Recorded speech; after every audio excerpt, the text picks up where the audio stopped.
The heat of the asphalt, the oily smell of tar, and the honking of cars at a busy intersection burst into his empty consciousness. At first, he couldn't even understand what he was looking at.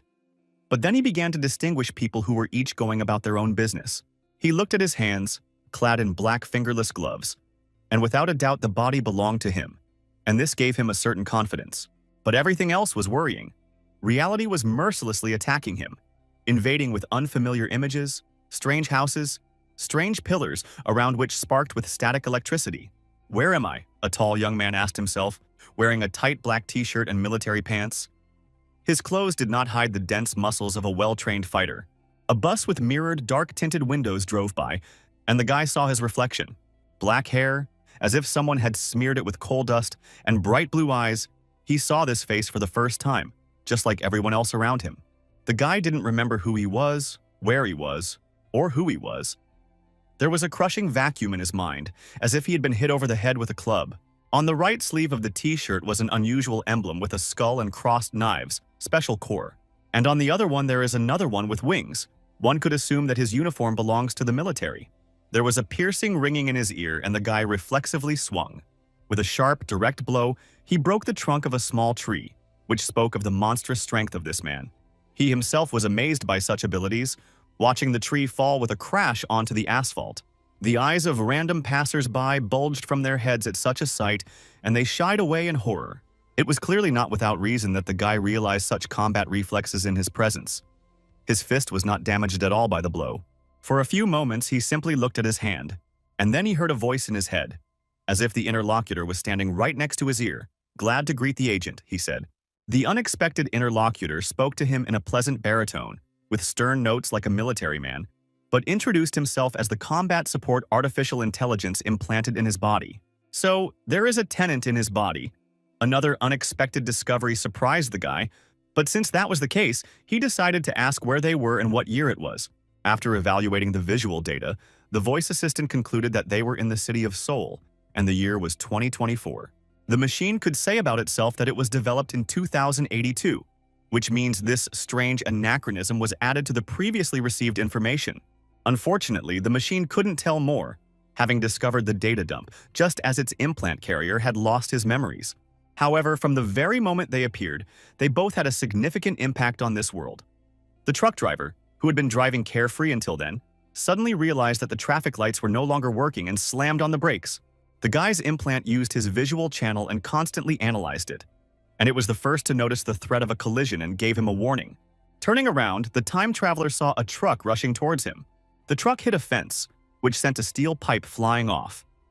A trained man from the future with super reflexes easily dodged the projectile, but the poor passerby walking behind him wasn't so lucky. The guy saw how the pipe pierced the man's stomach and went deep inside. People started screaming and shouting, and they immediately started calling an ambulance. The assistant interface highlighted the person and displayed his status. The guy rubbed his eyes from the unusual sensations and the strange cloud that hung in his field of vision. At first, he thought that something got into his eye, but then the assistant explained that it was part of the augmented reality that he was creating. In effect, the implant provided a complete brain-computer interface and allowed images to be projected directly into the visual cortex of the brain. And yet, despite the fact that he easily dodged the blow, a simple passerby could have died now. The red spot underneath him was rapidly growing in size, and the traveler asked if anything could be done about it. At first, the guy doubted it because he didn't know how to do that, but the neuroface could carry out a field operation. But first, it was necessary to assess the condition of the victim. "The eyes are afraid, the hands are doing," thought the special agent, and put his questions aside to examine the wounded man. The abundance of blood from the wound channel indicated that important arteries were affected, and the wound looked bad. The agent was surprised that such an operation could be carried out in the field, but the neuroface had already identified a list of tools with which he was confident he could handle it. "A needle, a thread, a small knife, and disinfectant," the agent quickly said to another passerby nearby. The man was amazed that they were going to provide first aid to the victim. He even offered to help the agent, but he still didn't know whether he could trust the capabilities of the neuroface. After questioning everyone who was nearby, they were able to get everything they needed, and the agent laid out the tools in front of him on a piece of paper. Many people were concerned about this kind of amateur activity, and quite rightly so. In the case of surgical intervention, it is important not only to properly suture damaged vessels and tissues, but also to avoid sepsis. Any dust that gets into the wound carries bacteria and viruses, which can lead to blood poisoning and kill the person being rescued. While they were whispering behind his back, the agent mentally asked his neuroface what to do next. He was going to take a risk since the victim would die anyway without intervention. The assistant then requested temporary control over the body. It was like a deal with the devil. The guy didn't know what he would have to pay for this control, or whether the alien would return control of the car to him. But the life of another person was more important than all the risks, so the agent agreed. Goosebumps and numbness ran through his body. He immediately felt like a puppeteer's toy. Now the hands moved quickly as if on their own. The neuroface took one of the needles and heated it up properly, disinfecting it at the same time, and then carefully bent it like a fish hook. Without heating, the hardened sewing needle would simply break. Then he threaded a clean thread through it, opened the wound with surgically precise finger movements, and began to stitch. The bleeding did not stop and the system issued a warning. The agent asked with concern what was going on. But the machine continued to sew the man and remained silent in response, completely absorbed in the process. Then blood spurted out of the wound again and landed on the agent's face. All anyone could do was hope the liquid didn't get into his eyes and that the bystander wasn't infected. Gloves and masks are worn during surgeries because they protect the surgeon from infection, not just the patient. This is the end, thought the silicon demon-possessed boy. Fortunately, the victim was quickly taken to the hospital and urgently operated on. After a couple of hours, the surgeon finished his work. His friend from the emergency room asked how the patient was doing, and the surgeon answered, taking a glass of instant coffee, that he would live. The wound was indeed serious, so he praised the team for stitching up the victim on the way. Otherwise, he would have died before reaching the hospital. They stitched up the main large vessels, and the surgeon dealt with the minor ones, but his colleague noticed displeasure on his face. The surgeon was indignant about why they stitched it up with ordinary thread. But that wasn't even the most outrageous thing. The stitching was close to perfect, with perfect spacing between stitches, as if the patient had been mended by a sewing machine. All this sounds strange. The doctor was surprised and the surgeon agreed with him. He himself would not have believed it if he had not seen it with his own eyes. Then another man came up to them and said hello. He introduced himself as Park Yoon-jung and said that he was a detective investigating the circumstances of the incident. The surgeon told him that the patient's condition had stabilized and asked if it was true that the guy had been stitched up right on the street. The detective confirmed that it was not an ambulance crew, but a strange guy who asked for a stationery knife, a needle and thread, and did everything himself. This was unthinkable. Even for a real surgeon, it was a dubious practice with great responsibility. Whoever agreed to this was a real madman. And yet, all the witnesses testified to this. That guy, possibly a student, took a risk and completed the task, thereby saving the patient. The detective amazed them even more when he told them that the dashing student had made the instrument himself by bending a sewing needle. However, after the guy did everything, he disappeared without waiting for an ambulance. The three men spent a long time trying to figure out how to define this mysterious person, whether he was a genius or a madman. In a public restroom, the agent was quickly washing off the blood left on his hands when his puppeteer suddenly froze. He became frightened, thinking that he had decided to give up halfway through. But the machine was simply analyzing the states. Now they could return to the current tasks, and the agent asked the assistant if he at least knew his name. There was nothing like that, and the guy wondered what to call this combat support interface. He needed to shorten it somehow, and he decided to call the new settler Genie, like in the tale of Aladdin, since they had some similarities. That's what they decided on. Although the puppeteer clearly didn't care what his name was, he read the guy's thoughts even before he reached his own consciousness. After a short silence, the change was saved and stored in memory. The boy then began to study the emblem of the Earth Alliance Special Forces that he found on the uniform. He's a special agent and, on top of that, a time traveler. And even the genius settler couldn't say anything about how all this is connected. The guy suggested that he search for information online, but the puppeteer Jin refused. There is always a risk of hacking in such a case, so he preferred to use a human-shaped pad. He simply used all the human senses without direct input, which greatly slowed down the processes but at least eliminated hacking. He used the human body for both input and output, but this required what Gene called temporal control. Its developers took care to avoid ethical issues with the actions. The machine helped to aim at the target, but only the person did the shooting. Ultimately, his intelligence was severely limited to prevent him from breaking free, but he still remained a useful assistant. And to understand what happened to him, the agent must search the internet himself. Now he had his first task, and the world immediately became simpler. Everything was divided into a goal and tasks to achieve it. It's amazing how a person can be calmed by something that makes him akin to a machine, the guy thought. He went outside and walked a little. His feet led him to the computer club building. But to gain access there, cash was needed. In the future, everything was exactly the same as in the recent past. However, his thick army trousers, despite their deep pockets, did not contain a wallet with local currency. A plan was born in the agent's head. People always value traveling artists, and Gene had excellent control over his body, including his vocal cords. A disposable spoon appeared in the agent's hand. He pressed her to himself like a microphone, and a mask prudently appeared on his face. Before they began, the agent asked Jin how singing skill was related to combat, and he replied that raising the morale of his comrades was an important skill. But even if so, why did they gather to sing here? He asked Jin. There was already a punk rock band performing in the park, and their screams were making everyone's ears twitch. But despite this, they gathered an impressive crowd of their fans. Jin was sure that if they showed excellent skills here, it would attract an audience. But the agent expected a completely different reaction, in the spirit of the massacre of the innocents.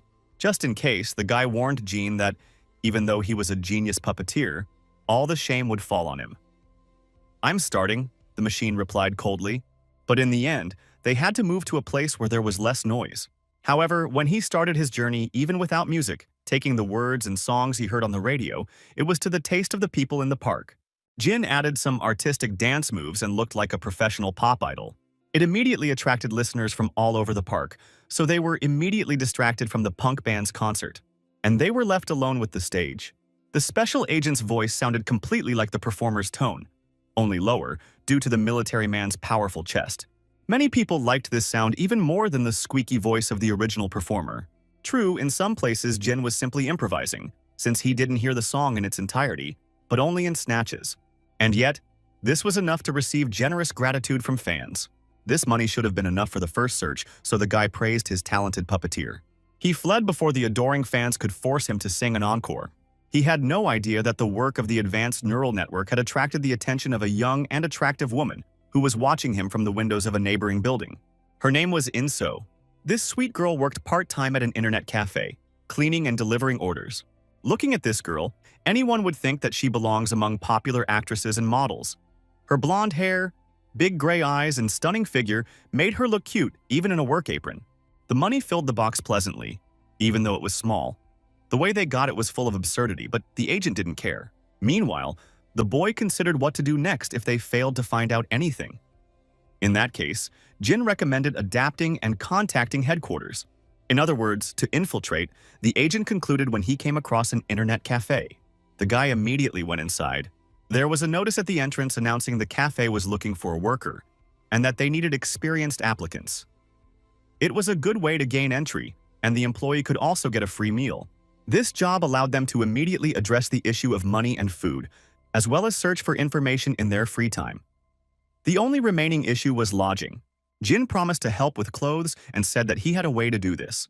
The current form made of new matter had the ability to change camouflage, photochromic fiber, and shape memory. He could transform it into anything. The clothes were divided into several modules and each could be controlled separately. They can be connected or separated to imitate any cut. And indeed, when the guy pulled on the sleeve, it came off easily, although before that it looked as if it was sewn on with a thin seam. "Done," said the agent, and his clothes took on the form of a punk rocker outfit from the park. This way he won't stand out, the agent thought.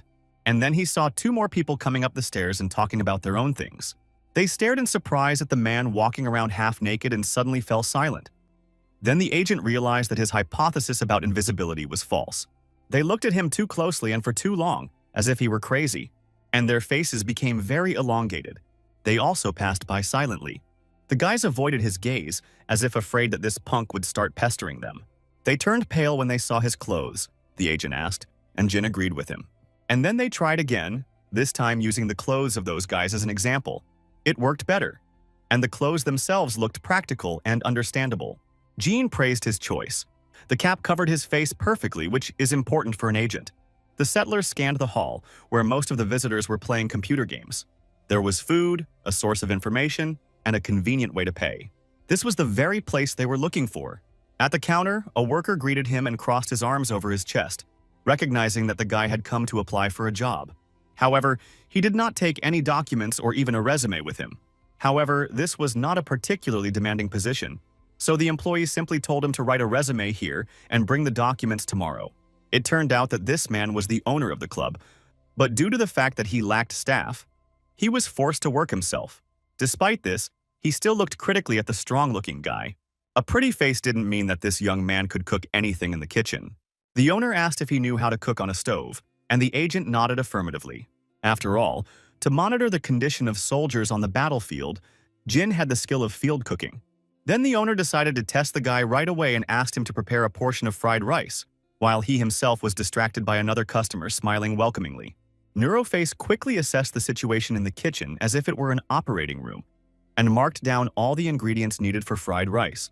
Then another couple came in looking for a place for two, but there were no such places in the cafe, and the agent headed to the kitchen.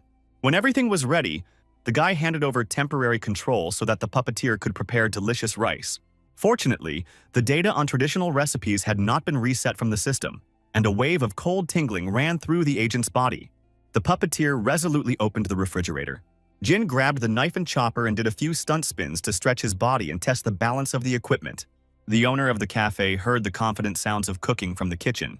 He came in to take a look and saw the boy quickly chopping onions, as if he had been training for this for 100 years. The owner was taken aback, because he thought the guy would simply take out the semi-finished product and heat it up in the microwave. Green onions, fried bacon, and vegetables appeared on the plates. Having mixed all this in a frying pan with rice, Jin began to fry everything over high heat, constantly turning it over to prevent burning, the kitchen filled with the sweet aroma of food. And then, the puppeteer chef put everything on a clean plate and added an egg to the serving, and all this in a couple of minutes, like an uncle from Bangkok. The golden rice, fried in fat, shone brightly, and its aroma teased the nostrils boldly. Despite this, the owner still remained suspicious. No matter how fast the cook was, the food had to be tasty, otherwise it was pointless. Since everything was cooked quickly, the rice was probably raw, he thought, and put the spoonful of food into his mouth. For a few moments, he simply stood there, letting the rice melt. The agent himself did not have time to try the food, so he could not verify its taste. "This won't do," said the owner, and threw the spoon on the table. "You can't eat such delicious rice without strong drinks," the owner shouted, forgetting that he was at work. For a second, he genuinely wanted to relax in some diner where the food was just as delicious. And his niece, who had just entered the kitchen, chided her uncle for being so idle in broad daylight. The owner introduced a beautiful girl. Her name was Inso. She also worked there, so he asked them to get along. When Inso came closer, her clear gray eyes widened with delight, because she recognized the guy who was singing down in the park. The disguise didn't work. The agent was horrified but didn't show it. Why would someone with such talent want to come here? Inesio wondered, and the guy replied that he was simply good at everything and hadn't yet decided what he wanted to do. Somewhere in the depths of his mind, Jin methodically noted that he was the one who was actually good. Meanwhile, the owner was overjoyed to have such an excellent chef, as his niece was too clumsy in the kitchen, either cooking raw or burning food. This greatly embarrassed Inso. He asked the guy what time he wanted to work, day or evening, and then the agent said he would like to work part-time and preferably with a flexible schedule. He also noticed their utility room and asked to live there for a while, which made him even more like an uncle from Bangkok who had nowhere to go. The owner frowned. Quite a few conditions had been put forward, but he didn't want to let the talented young man go. He was pressed by the fact that there was a competitor's cafe with good cooking nearby, so for him this was an excellent opportunity to attract new customers. So he agreed to let him sleep in the utility room, pay him double, and feed him well. But only if sales increase, the owner added. His words sounded like a fair deal. Meanwhile, a noisy couple entered the hall. The girl loudly whined that she was hungry, and her boyfriend offered to take everything on the spot. But the grumpy friend was not satisfied with the food. Like all girls, she loved to eat deliciously. However, her grumbling was interrupted by a guy with a burning gaze. "Try it first," he told them, confident in Jin's cooking. "And then they can say whether it's tasty or not." So, with Jin's help, he quickly began to cook a new batch of fried rice, under the watchful eyes of the owner and his niece. The guy asked for a plate a few minutes later, and Inso brought it right away. Just like last time, perfect cooking time, aroma, level of doneness, and beautiful presentation, Jin was perfect in every way. The owner told Inso to take the order, and the girl hurried. Meanwhile, the couple had just sat down, amused by the local workers' self-confidence. Usually, no one at the cafe cooked well. Perhaps the owner was simply desperate to hire such people, So just in case, they ordered a single serving of rice. And then the cutie In-so approached them and stunned the guests with her appearance. They hadn't yet managed to log into the game and weren't expecting their order for the next half hour. The rice looked royally luxurious and tempted with its color and aroma. So good that the guest clarified that they'd ordered regular rice. In-so nodded, her mouth watering at the aroma, and wished them bon appetit. Then the couple cautiously decided to give it a try. It was like a neutron storm that hits you during euphoria. The balance of spices, the warmth of the fried rice that literally melted in your mouth shook them to the core. And then they were hit with a diet flashback. Once upon a time, they both decided to get themselves in shape and subjected themselves to brutal training. But temptations followed them everywhere. So this food felt just like juicy chicken after a month of rice and vegetable diet, food of the gods. Their loud cries immediately attracted the attention of other gamers. Once the excitement started, others wanted to try it too. In an instant, the cafe was inundated with orders. 12 hungry gamers immediately wanted to eat, teased by the smell of rice, In-so was delighted by such a rush. The owner asked the guy anxiously if he could handle such a number of orders. The agent turned away and asked the puppeteer if he knew how to prepare large portions. But there was no doubt about Jin. He knew how to cook for a large number of soldiers because good food raised the fighting spirit of those who fought to the death. The agent nodded and gave Jin control of the body, ordering him to make 15 servings. After 3 hours of a continuous stream of guests, the owner was so happy that he wanted to know the name of the guy who laid the golden eggs. They made quite a bit of money selling food alone, so the owner was willing to pay in advance, but he was the only one left. And he asked his name again. Nakang In, the agent replied after thinking for a moment. Then the owner promised to clear out the warehouse so the guy could settle in there, and promised to buy groceries so he could cook. At that time, In-so lost herself in the divine taste of the agent's food. Jin was surprised that his host remembered his name, but it was more of a muscle memory. The guy himself didn't understand what he called him. Maybe they weren't real at all, but it would do for now. Afterwards, he continued cooking until the evening, and then sat down to rest in the corner. The issue of food and housing was resolved, but to get an official job, he needed to obtain documents, as he was essentially an illegal immigrant. To do this, Jin had to hack a couple of government websites. Luckily, he had hacking schemes and protocols in his memory that were ahead of their time. So Kang suggested hacking the bank and not bothering with part-time jobs. But the robot refused, citing a code of ethics built into its code that prohibited illegal manipulation. "What about a fake identity?" Kang asked, since his situation could be compared to a mission where he needed to infiltrate into foreign territory.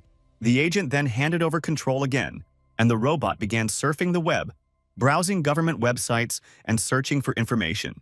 But then they found something and were very surprised by it. It turned out that a person with the name Na Kang In was already registered.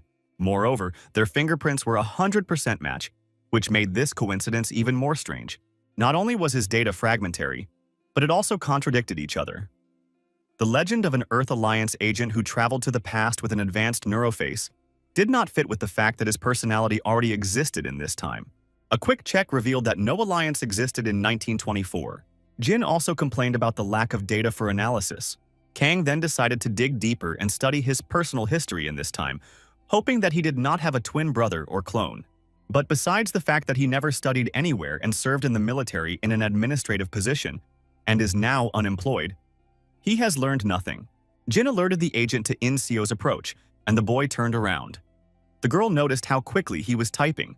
This further piqued her curiosity and she asked if he was a programmer or not. But Kang quickly cut her off, replying that it was impolite to stare at someone else's monitor. The cutie wasn't upset at all because her uncle gave her a map and told her to take the guy with her to go shopping. They had done their shopping very quickly with the help of Jin, who knew the exact list, and were now strolling back with In-so chattering away. In addition to food, they also bought a frying pan, so the bag turned out to be heavy. But the guy handled it easily. He responded reluctantly and monosyllabically to his companion's surprised exclamations, but his new fan only admired the strong guy more and even touched his muscles because he could hold a heavy frying pan with rice for 15 servings with one hand. Jin quietly whispered to him not to be too happy, and the agent replied that it was not like that, but accidentally said it out loud, so Seo-in thought he was talking to her. The girl suggested going to a coffee shop since they finished so quickly, and Kang asked if she would pay the bill with the owner's card. At this time, someone was leaving the building and did not notice the girl, so they collided. The blow was powerful, sending So-in flying straight into Kang's chest. The man who had pushed her rudely blamed her for the collision. "If she doesn't need her eyes, they can tear them out," said two gangster-looking thugs. One was bald and ugly, with a scar on his head, and the second was shorter and also had gangster-like habits. Jin immediately warned Kang that the two were hostile, as could be expected from people with such faces, and he suggested switching to combat mode. But then, cutie. So-in began to tearfully apologize, taking all the blame on herself. She started crying so loudly that the gangsters immediately softened. She didn't want to draw attention to herself. The bald man's partner explained that his partner was currently in a bad mood because of the loss, so they could go. So-in immediately thanked them. The big guys left and Kang looked after them. They didn't go to the cafe, but immediately returned to work, and Kang asked the girl how she was, but the cutie assured her that everything was fine. When they arrived, their uncle told them that they had a problem. The internet suddenly went out, but the technician he called wouldn't arrive for another hour. Kang, just in case, checked with Jin whether this commotion on the government website was caused by their manipulations, but the puppeteer assured him that it had gone unnoticed. Nevertheless, the agent decided to check the servers and ask the owner about them. Kang put on a smile and promised to take care of the problem. Jin found no evidence of surveillance, but he did detect an attempt to hack the network. It was strange because why would anyone hack into a regular computer club? The puppeteer reported that the hacker software and the antivirus entered into a battle, and the security system cut off the connection. Perhaps someone used the computer club server for their test, the puppeteer suggested. Kang ordered Jin to find out where the virus was launched from and handed over control to avoid surveillance. The hacker used 7 other servers as stone bridges. 6 of them were located outside the border, and the last one was very close. Kang suggested that it could be a club nearby, and perhaps the hacker himself came to install the program there. He immediately began to suspect that 2 bandits might be involved in the matter. Many nervous, idle gamers had already begun to complain that they had lost their progress due to the disconnection. But So-in had to sheepishly apologize. One such impudent slacker openly took out his anger on a quiet girl. And yet he was a client, so Jin advised appeasing him with food. He offered a list of the most popular snacks, and Kang chose at random. The puppeteer praised his host for his good choice. The dessert was cheap. So-in was almost in tears. But Kang came to her rescue to get rid of the intrusive guest. Kang politely addressed the clinger, and holding out a treat, said that the servers had already stabilized and there would be no more shutdowns. The impudent fellow was still grumbling about the Lost League and snatched up a glass of snacks. But when he boldly poured it all into his mouth, it was as if he was struck by an electric shock. For a while, Kang simply looked at the grumbler to see if he liked it or not. But the result was excellent. Now the university truant was again ready to take the Silver League and waste his life. Having taken more, he rushed off to dirty the keyboard with his greasy fingers. So-in herself reached out to try what Kang had prepared, surprised by the guest's reaction. The snack melted in her mouth, the salt and sugar, the burnt caramel made her heart beat faster. Completely delighted, she asked him how he managed to make such a delicious dish, but Kang modestly replied that he simply made it from what he had. He left the girl some more of these things and asked her to distribute them to the guests, and he himself said that he would go out to check something. So-in was completely overwhelmed by this guy's coolness and thought that if there were heroes in their time, Kang would definitely be among them. They need to destroy the enemy that attacked their base, Jin told him. Kang intended to do the same, so he ordered them to pave the way to the hacker.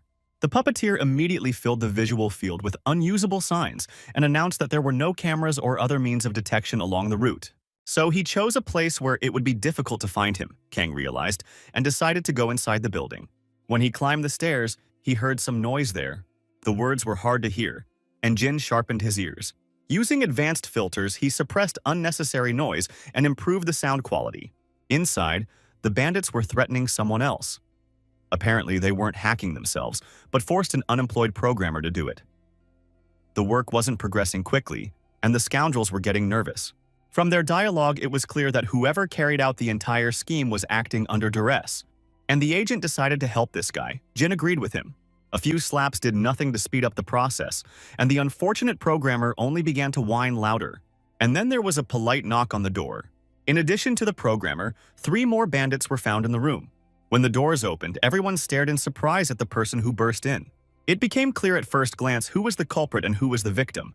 There was only one skinny, bespectacled man in the room. He thought that there was another madman in the gang of villains and was horrified. The criminals also looked at each other. Seeing that there was only one person entering, they calmed down. You never know who might have gotten caught. But they were also surprised because they thought the doors were closed. The bald giant looked menacingly at the man who had burst in and ordered that they deal with him. But his first accomplice received a dose of sedative right in the jaw. The sedative worked quickly. The impact happened so quickly that no one even realized what had happened. Just one guy peacefully lay down to sleep. The bespectacled man's name was An Sung-han, and he was a first-year student at Hankook University. Since childhood, he'd loved stories about all-powerful hackers and dreamed of becoming one. He studied hard, so people turned to Sung-han for advice, and that's how he became a white hat hacker. He needed a part-time job to study, and then he came across an ad offering to check a company for security, and the pay was simply excellent. The guy immediately agreed because for the first time he found a permanent job in his field. But it turned out that it was all a lie, the ad was fake, and those who posted it were scammers and bandits. Sung-han immediately lost heart and despaired. He already thought that certain death awaited him. But then someone broke into this apartment where he was forced to work for food. His face was covered by a mask and a hooded cap. But he moved with determination and confidence like a true hero. For a few moments everyone froze, trying to assess what had happened. Only after the blow did Kang remember that his strength allowed him to break trees, and he hoped that the bandit was okay. At the moment, their goal is to solve the crime and destroy the criminal element, the ruthless Jin reminded. He'd already scanned the bandits and noticed dangerous weapons hidden in their pockets. The bandits began to protest menacingly and asked who he was. Then Kang asked to assess his condition, and the puppeteer assured him that the guy was in no danger because he had undergone special training, and besides, he would help him in the fight. The probability of success was full. Kang pointed his finger at the bandits and told them that he was just passing by and heard cries for help. And then some freaks appeared. Such disrespect immediately infuriated the scoundrels, and they began to grit their teeth. The bandit who was standing closer immediately rushed towards the strange guy, snatching a knife. Kang deliberately provoked his opponent to make it easier to defeat him. The opponent immediately received his dose of sedative with a kick to the head. His body flew up with such force that it hit the suspended ceiling and got stuck there. The last bandit froze in shock, not knowing what to do, cry, laugh, or call an ambulance. But he selflessly decided to repeat the fate of his predecessor and, drawing a knife, blindly rushed into the attack. Just to kiss the polo after Kang made a return movement with his leg. He miscalculated. But where? Thoughts flashed through his empty head, and the bandit lay down to think about his life and behavior. Kang himself admired his own kicks. Both the power and the technique were excellent. Jin reported that the whole point was that his strength was increased, but not with the help of harmful steroids, as Kang first thought. Meanwhile, the bespectacled man was trembling with fear as he looked at the madman who was talking to himself. Of course, Sung-han assumed that this man could be a police officer talking to someone on a headset, or perhaps he was a government agent catching hackers. Even though he worked as a white hat hacker, he had his own dark deeds in the past, hacking websites and accounts of school bullies who bullied him, etc.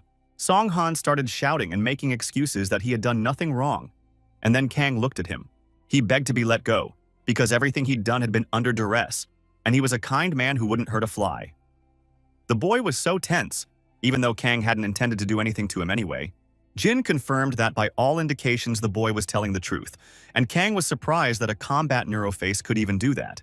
His neural networks allowed him to analyze micro-expressions, voice timbre, and gestures, so he easily realized that the frightened hacker was telling the truth. Kang continued to talk to Jin out loud, so the bespectacled man couldn't understand what was happening and only became more frightened. And then he turned to him sharply and asked why he was there. Then, Sung-han told everything as it happened and how he was deceived by scammers. "They are the real villains," he said. Even after he completed the task, they continued to force him. Initially, these scoundrels wanted to manipulate stock prices, the guy said, and this surprised Kang. The sleeping hooligans looked too stupid to do such a thing. The hacker's goal was to create a program that could write comments on stock market websites, and then the criminals installed this software in a nearby computer club. Now it all came together, Kang thought. That's where he met those big guys. The agent assumed that these scoundrels were someone's pawns, and that there was definitely someone behind them. At least he knew that he wasn't the scammer's target, which meant he could relax. But he couldn't just let the villains go either. And so, he told Sung-han to call the police and say that he was kidnapped and everything else. The guy was surprised because he thought that his savior was a policeman, but now he was afraid that he could also be punished. For some reason, he took Kang for the elder and called him uncle, although he did not see his face under the mask. Kang introduced himself as an ordinary passerby who heard his cries for help and saved him, and he immediately said goodbye to this one. But Song-han delayed him and hesitated for a long time before asking. He wanted to hit the giants who were sleeping peacefully a couple of times, to which Kang magnanimously stated that his permission was not required. Besides, the poor guy definitely won't wake up anytime soon, and even if he does wake up, he won't be able to do anything, the agent assured the hacker, and he beamed with joy. Like all beginners, he swung wide, thinking that this would hit harder. However, at the moment when his blow almost reached its target, the bald giant suddenly jerked and stood up. It happened so unexpectedly that both guys shuddered in horror. Later, the police arrived at this house. It's been a long time since law enforcement officials have seen anyone paint criminals like this, but at least they didn't resist arrest. They were breathing fine, and in the meantime, the detectives took a statement from the bespectacled boy who called them. He laid out the criminal's entire scheme to them and said that he was their victim because he had received death threats. However, the law enforcement officers still had questions about how such a skinny guy could paint the criminals so beautifully. And then Song-han told about his savior. The senior detective immediately realized with an experienced eye that someone else was involved in the case. He ordered his assistants to interrogate the criminals as soon as they woke up in the hospital. Perhaps, under the influence of painkillers, they would say more than they wanted. The question remained as to who suddenly took up re-education. Apart from a couple of fractures, neither of their lives were in danger, and they were the first to draw their knives, so it could be considered self-defense. But the detective decided to check the surveillance footage and find this guy, even though they weren't going to arrest him. They didn't want to let him go unnoticed either. Meanwhile, Jin led Kang along a route that would keep them out of the sight of security cameras. Then, from a sharp swing, the bald giant jumped up, and Kang got scared. After all, some people were gifted with innate reflexes, he noted. When he had walked far enough, he took off the annoying mask and asked if Jin had a call function, but there was none. This means Kang will have to buy himself a phone. Fortunately, he can pay in installments. 3 days have passed since the showdown with the hacker and the bandits, and Kang went to the address he saw on the government website to learn more about the person with the same name and fingerprints. But at the indicated point, there was only a wasteland, about which the locals whispered that everything there had been destroyed by fire. Unfortunately, this thread led him nowhere, and Kang still didn't know who he was. Whether he was from the future or just maintaining contact with the future, he ended up returning empty-handed. The computer club where he joined was doing well, and their income grew. Thanks to bloggers who visited them and appreciated the delicious food, they experienced an influx of guests and new customers. A special menu was served only during Kang's shift. Despite this, there were always a lot of people in the club, regardless of whether he was on shift or not. There were those who came to eat, but in the end they just sat down to play. Cha Dong-sok, the owner of an internet cafe, decided to hire another person since they had more work. He called Kang and introduced the new employee. The agent was surprised when he saw his face. In front of him was the same hacker they had accidentally saved. He looked better and was beaming with enthusiasm. Don Seok read the resume. The guy had studied computer science, so he knew how to use a computer well, and he promised to help if any problems arose. That's why he was hired immediately, and Song-han bowed politely. In fact, he came here out of guilt, because it was because of him that this computer club suffered losses. He had not originally intended to take such a job, but now he considered it his duty. The owner then introduced the hacker to Kang and introduced him as the chef who made the club famous. The two guys stared at each other, and the agent waited to see if they recognized him or not. Suddenly, the hacker exclaimed, but he simply thought that the strong guy in front of him was older than him, and he wanted to clarify this point so that he knew how to address him. Then Kang thought that he was not recognized, and the bespectacled man extended his hand to shake his. But Jin warned him that working with this bespectacled guy could lead to their identity being revealed, and it would be better not to take this guy. But Kang couldn't refuse the boy who was burning with enthusiasm, and besides, now they weren't calling him uncle. Afterwards, the agent went shopping, using the virtual list Jin had compiled. In everyday life, the neuroface was incredibly useful. He carefully monitored Kang's spending and kept receipts, so he suspected the neural network of excessive commercialism. But Jin considered it financial literacy. He then gave a long lecture on rational, healthy, and beneficial nutrition, but Kang corrected him that sometimes you can just enjoy food and not bother your head. And then, while Kang was just walking down the street, Jin told him that a fire had started nearby. At first, nothing seemed strange to Kang on the street. It looked like Jin was mistaken, or was deliberately distracting the agent from their argument due to a lack of arguments. And at that very second, the building across the street burst into flames like a match, and an explosion and the sound of broken glass were heard. Kang froze in surprise. Exactly what the puppeteer's sensors had warned him about had happened. The street was filled with the screams of panicked people who ran away, not knowing what to do. The fire quickly spread throughout the building.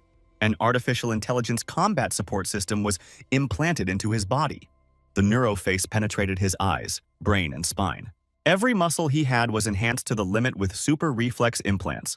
He had to suppress a fire of this magnitude in one go, Kang decided, shouting the code words, "Fire extinguishing beam," and striking a funny anime pose. However, nothing happened. He only caught the surprised look of a passing schoolboy. Even Jin doubted his host's sanity and ran a diagnostic just in case. Kang was so used to his cheats that he thought he wouldn't accidentally fire a freezing superpower at his body. The only thing they could do now was call the fire department, but without a phone, Kang was useless. And then, through the screams and noise, a cry for help reached him. A girl is stuck on the roof, and Jean estimates that emergency services will not arrive for at least 4 minutes. There is a high probability that she will suffocate and die faster than they arrive, the puppeteer concluded. Kang put the mask on his face, like the guy who shot the web and told the settler to plot a route to the target. It was impossible to climb up inside. There was a strong fire in his path. So the neuroface illuminated the path along the facade of the building, taking into account his physical characteristics. This route also avoided areas where the agent could inhale acrid smoke. With deft movements, Kang climbed straight to the 3rd floor, attracting the attention of onlookers below. Along the way, Jin checked for other victims but heard nothing. Kang leaped up and grabbed the ledge of the facade, just like the assassin from Florence. Passers-by watched with bated breath as he climbed onto the roof like a mountain climber. And then Jean discovered the danger of an explosion in the immediate vicinity. The windows next to Kang were shaking, and then he was thrown aside by the flames from within. Only with the help of his super reflexes and strong muscles that seemed to grip the cornice in a vice was the agent able to stay on the wall. After making a few more jumps, he almost reached his goal. A black-haired girl cowered in fear in the corner. She looked scared and was crying. And then a hero appeared who extended his hand to her. Then the desperate girl began to sob even louder, rejoicing that they had come for her. The fire was growing stronger with each passing minute and was threatening to spread to the roof. The chances of survival had decreased, Jin told him. "So they're going to die here?" Kang asked him out loud as usual, which startled the girl again. But the boy told her to shut up and not disturb her thoughts. He asked Jean to calculate the jump from the roof to the neighboring house. However, he warned that they had too many witnesses. His super skills would definitely arouse suspicion, and this would jeopardize the entire infiltration mission. But then a clothesline caught his eye.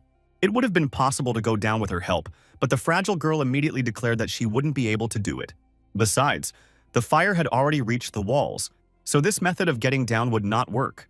Then Kang decided to throw the rope to another building and walk along it like a circus tightrope walker. Again, the guy said this out loud, which frightened the girl. Ignoring her indignant squeals, Kang asked Jin to help him with his balance once he was on the rope.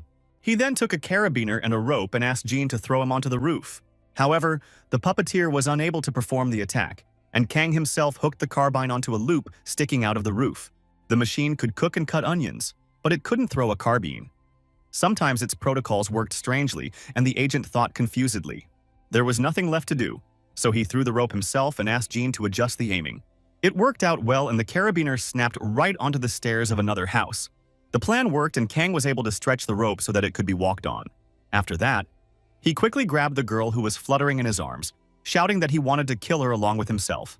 The onlookers below froze in amazement at this circus trick. Amidst the girl's loud screams and under Jin's control, Kang stood on the rope and slowly moved towards another building. However, it then became clear that the rope would not last long, and before they reached the other roof, it will simply burn out from the heat. Before Kang could take a step, the cable snapped and they fell like stones to the ground. To save the girl, he threw her onto the roof of the house. Although not in the most pleasant way, the girl made a soft landing, and Kang flew to the ground. And he began to quickly figure out what to do, and the square of speed that pressed mercilessly on him gave him motivation. Luckily, he managed to grab a piece of the rope and hang on to it, and the steel grip allowed him not to lose his fingers from friction. Kang ran along the wall holding a rope in his hand. By some miracle, he managed to survive and even quickly climbed to the top, which again attracted astonished glances.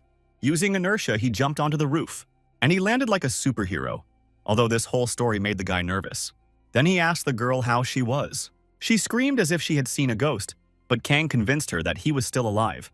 Even on this roof, the fire could quickly reach them, so he ordered her to come down. The rescued woman asked him how he survived, Was he really a superhero? And the boy modestly agreed. However, the rescued woman noticed that he was communicating with her informally. But Kang did this instinctively, because she looked younger than him. At this point, their conversation ended, and Kang scolded Jin for creating a foolproof plan. But the robot apologized for not taking into account that the building's walls were made of flammable materials. But then the rescued woman herself turned to him, and she easily recognized him as the cook from the computer club despite the mask on his face, which shocked the guy. Then the firefighters arrived and got to work. Police officers also conducted an investigation at the scene of the fire and watched footage from passers-by.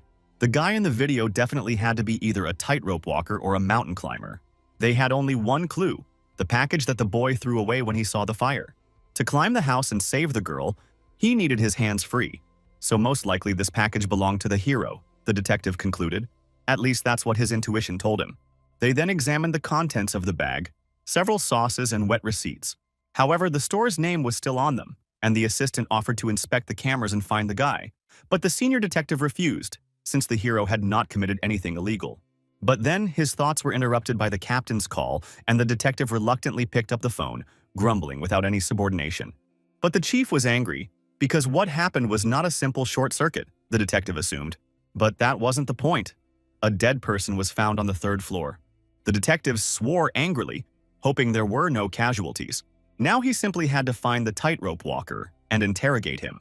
A couple of hours later, the rescued girl emerged from the bathhouse, which she had asked the disgruntled hero to pay for, as if her conscience had been burned in a fire. She immediately assumed an innocent expression, saying that her house had burned down, and besides, she had no parents and no idea where to sleep. But Kang countered that he too lived alone. The girl told him that she had entered university, taken out a loan for her studies, and found a job to survive. But now she was in utter despair, although Kang indifferently noted that she could still work. And where is the little girl with blue eyes, asked him.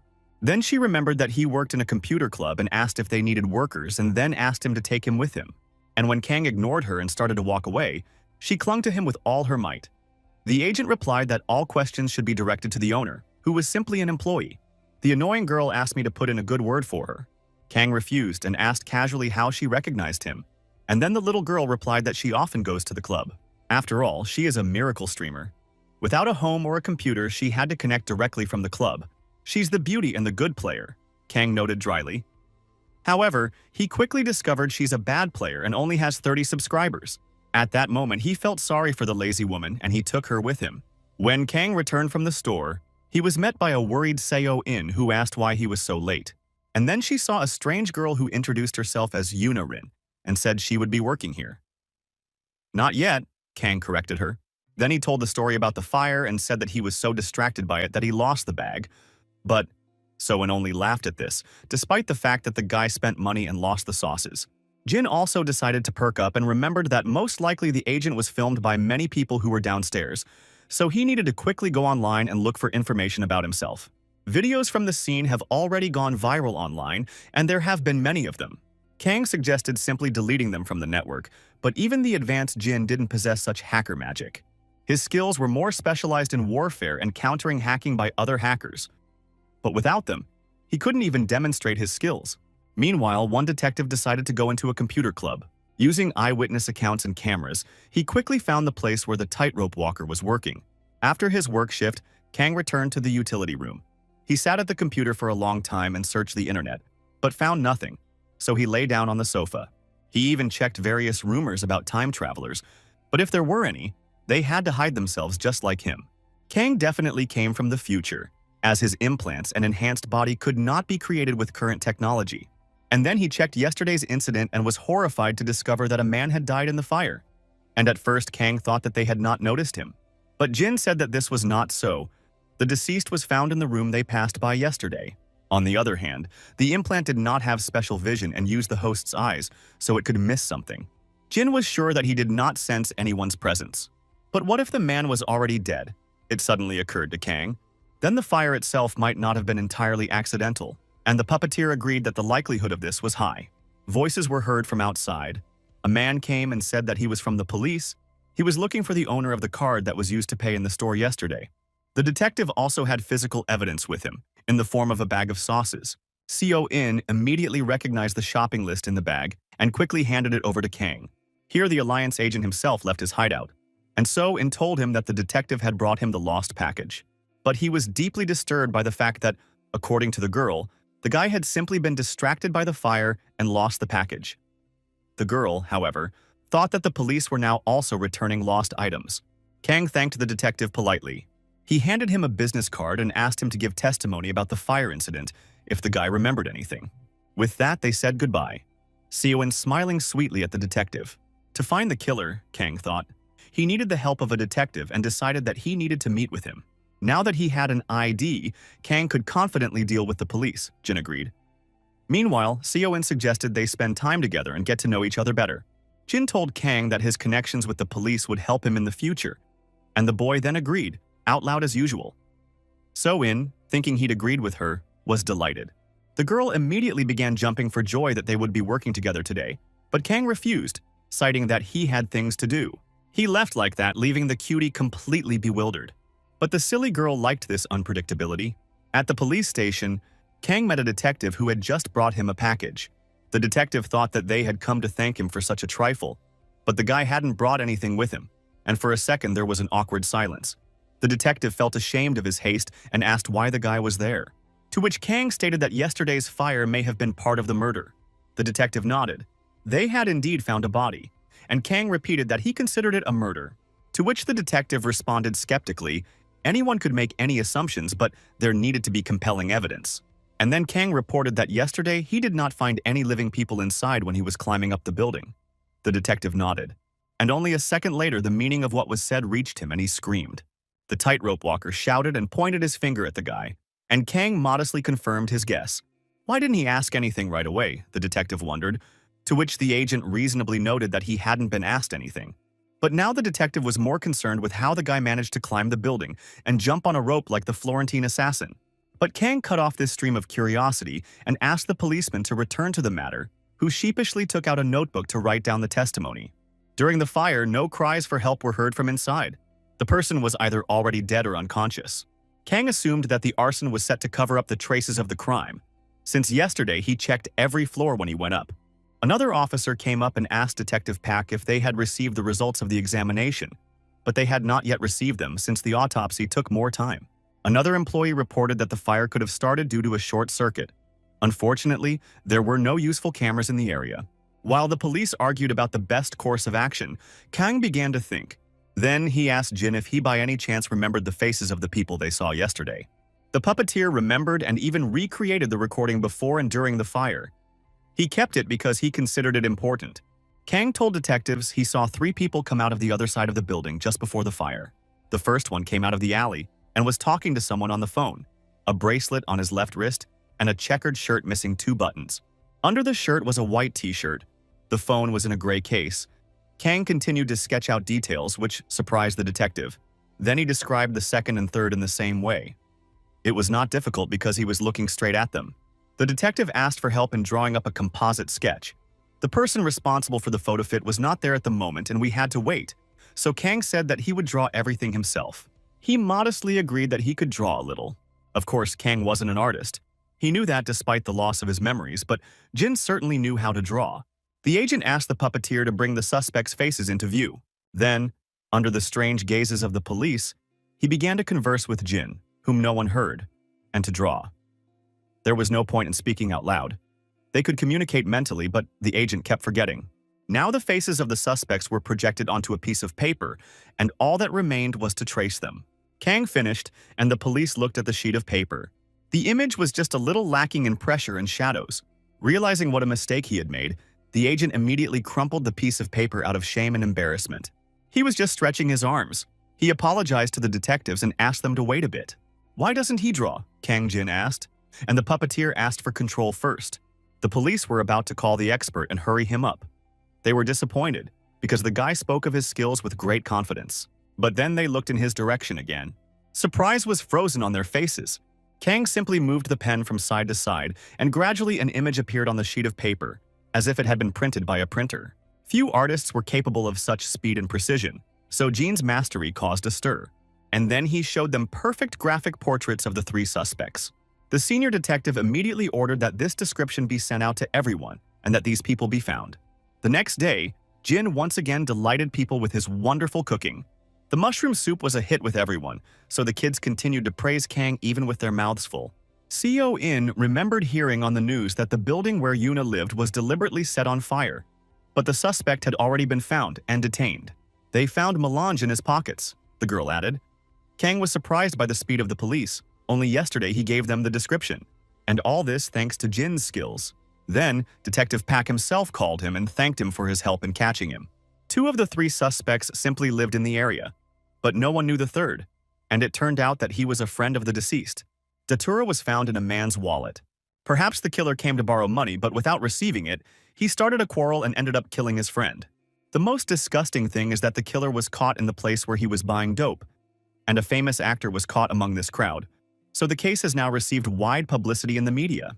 Kang had heard nothing about the actor and silently listened to the grumbling of the detective, who was left without leave due to workload. Of course, the sketches Kang drew for them greatly sped up the process, and the detective asked if they could publish the drawings. Jin warned that doing so might draw attention to them. Kang agreed, but asked that his authorship not be revealed, while the company employees fell silent and listened attentively. The agent modestly noted that he did what he had to and did not want fame. After the call ended, 3 curious children stared at the agent.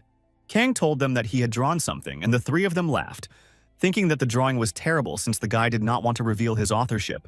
But then a noise came from the hall and everyone turned around. Some idiot spilled soup on himself, and an argument ensued between him and his friend about who was to blame. Yuna volunteered to clean up and everyone got to work.